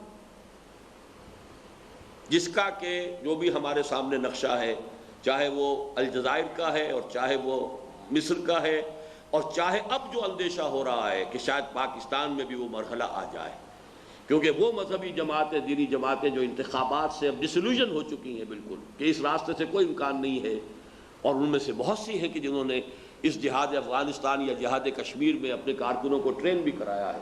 اگر اس طرح کا معاملہ شروع ہو گیا تو وہ ایک اور نئی بدقسمتی کا آغاز ہو جائے گا پاکستان کی تاریخ میں۔ تو احیائی تحریک، صحیح احیائی تحریک کو یہ دیکھنا ہوگا کہ وہ 3 شرطیں، دعوت اتمام حجت کی حد تک، تربیت اس حد تک کہ خلوص اور اخلاص، للہیت پیدا ہو چکی ہو کارکنوں میں، اور تنظیم ایک امیر سے بیعت سب و طاعت فی المعروف کی، یہ اگر نہیں ہوتی ہے تو طاقت کا استعمال صحیح نہیں ہے، ہتھیار کا استعمال صحیح نہیں ہے۔ یہ تینوں شرطیں پوری ہو جائیں تو قتال فی سبیل اللہ بھی حرام نہیں ہے، جائز ہے۔ یہ قادیانیوں کا قول ہے کہ دین کے لیے حرام ہے اس دور میں قتال، لیکن یہ کہ فیزیبلٹی ایک علیحدہ مسئلہ ہے کہ آج کے دور میں مسلح جد و جہد سے اور مسلح بغاوت کے ذریعے سے انقلاب آ سکتا ہے، یا غیر مسلح بغاوت یا یک طرفہ قتال جو میں نے عرض کیا ہے وہ زیادہ جو ہے مناسب ہے، یہ ہوگی دلیل کی بات، لیکن قتال بھی حرام نہیں ہے۔ اقول قولی ھذا واستغفر اللہ لی ولکم ولسائر المسلمین والمسلمات۔ 2 منٹ میں جو ایک حدیث میں اور لایا تھا آپ کے لیے ایک تحفے کے طور پر، کیونکہ کچھ ہی دن ہوئے کہ یہ حدیث میرے بھی علم میں آئی ہے۔ یہ جہاد جو قتال جو جہاد کا سب سے اونچا درجہ ہے، اب اس کا ہمارے دین میں کیا مقام ہے؟ آیت کے حوالے سے تو آ چکا، ان اللہ یحب الذین یقاتلون فی سبیلہ صفا کانہم بنیان مرصوص۔ حدیث بھی سن لیجئے ایک، عن ابی ہریرہ رضی اللہ تعالی عنہ قال قیل، حضرت ابو ہریرہ فرماتے ہیں رضی اللہ تعالی عنہ کہ یہ کہا گیا، کسی نے حضور سے ایک سوال کیا، قیلا یا رسول اللہ ہے، ما یعدل الجہاد فی سبیل اللہ، وہ کون سا عمل ہے جو جہاد فی سبیل اللہ کے مساوی ہو، ہم وزن ہو؟ اور یہاں جہاد کے معنی قتال ہے۔ قال لا تستطيعونه، آپ نے فرمایا وہ ہے کوئی شے لیکن تم اس کی استطاعت نہیں رکھتے۔ جہاد کا بدل، قتال فی سبیل اللہ کا بدل جب وہ مرحلہ آ چکا ہو، پھر اگر کوئی چاہے کہ میں اس کی بجائے کچھ اور کر لوں، کچھ چندہ دے دوں، کچھ خرچ کر لوں، کوئی نوافل پڑھ لوں، کچھ یہ کر لوں، کچھ وہ کر لوں، تو کوئی بدل ہے اس کا؟ پہلے وہ بات نوٹ کر لیجئے کہ وہ آیا ہو اس سٹیج سے گزر کر، پہلی سیڑھی، دوسری سیڑھی، تیسری سیڑھی، اب جب وہ مرحلہ آ گیا ہے تو اب اگر کوئی شخص سوال کرتا ہے کہ اس کا کوئی بدل بھی ہے، کوئی کفارہ بھی ہے، قیل یا رسول اللہ ما یعدل الجہاد فی سبیل اللہ، قال لا تستطيعونه، حضور نے فرمایا دیکھو اس کا جو عدل ہے، اس کا کوئی برابر کا کام، کفارہ تم اس کی استطاعت نہیں رکھتے۔ فاعادوا علیہ مرتين او ثلاثا، تو پوچھنے والوں نے 2 یا 3 مرتبہ اس سوال کا اعادہ کیا۔ کل ذالک یقول، ہر مرتبہ حضور نے جواب دیا لا تستطيعونه، تم نہیں کر سکتے، نہیں کر سکتے، نہیں کر سکتے۔ ثم قال مثل المجاہد فی سبیل اللہ کمثل الصائم القائم القانت بآیات اللہ لا یفطر من صلاۃ ولا صیام حتی یرجع المجاہد فی سبیل اللہ، کوئی مجاہد فی سبیل اللہ یعنی اللہ کی راہ میں جنگ کرنے کے لیے جو شخص نکلا ہے، اس وقت سے لے کر جب تک کہ وہ مجاہد اور مقاتل فی سبیل اللہ واپس آئے، اس وقت تک مسلسل نماز پڑھے ایک شخص، مسلسل روزہ رکھے تو بدل ہو جائے گا۔ یہ الفاظ جو ہیں متفق علیہ حدیث ہے، وہذا لفظ مسلم، وفی روایت البخاری، اور البخاری کی روایت میں جو اس کے الفاظ آئے ہیں، ان رجلا قال یا رسول اللہ، ایک شخص نے پوچھا حضور سے اللہ کے رسول، دلنی علی عمل یعدل الجہاد، اے اللہ کے رسول ذرا مجھے کوئی ایسا عمل بتائیے جو جہاد کے ہم وزن ہو، برابر ہو، ہم پلہ ہو، اگر میں قتال فی سبیل اللہ سے کرنی کتراؤں تو اس کی کوئی تلافی اس عمل سے ہو سکتی ہو۔ قال لا اجدہ، حضور نے فرمایا مجھے تو علم ہے، میرے علم میں نہیں ہے کوئی شے کہ جو اس کا بدل بن سکے۔ ثم قال، پھر آپ نے فرمایا مثال دینے کے لیے، هل تستطيع، کیا تجھے اس کی استطاعت حاصل ہے، اذا خرج المجاہد، کہ جب وہ مجاہد جو اللہ کی جنگ کے لیے، اللہ کی راہ میں جنگ کے لیے گھر سے نکل رہا ہے میدان جنگ کی طرف، ان تدخل مسجدک، اس وقت تو اپنی مسجد میں داخل ہو جائے، فتقوم ولا تفطر، اور مسلسل قیام کرے، مسلسل قیام کرے اور تھکے نہ، وتصوم ولا تفطر، اور مسلسل روزہ رکھے، مسلسل روزہ رکھے، افطار نہ کرے۔ فقال ومن يستطيع ذلك، اس نے کہا یہ کون کر سکتا ہے حضور؟ تو مطلب یہ کہ حضور نے اپنی اس بات کو کہ اس قتال فی سبیل اللہ کے پھر ہم وزن کوئی شے نہیں، یہ آخری یہ بلند ترین منزل ہے، لیکن بشرطے کہ وہ واقعتاً قتال فی سبیل اللہ۔ سبحانک اللہم و بحمدک، نشہد ان لا الہ الا انت، نستغفرک و نتوب الیک۔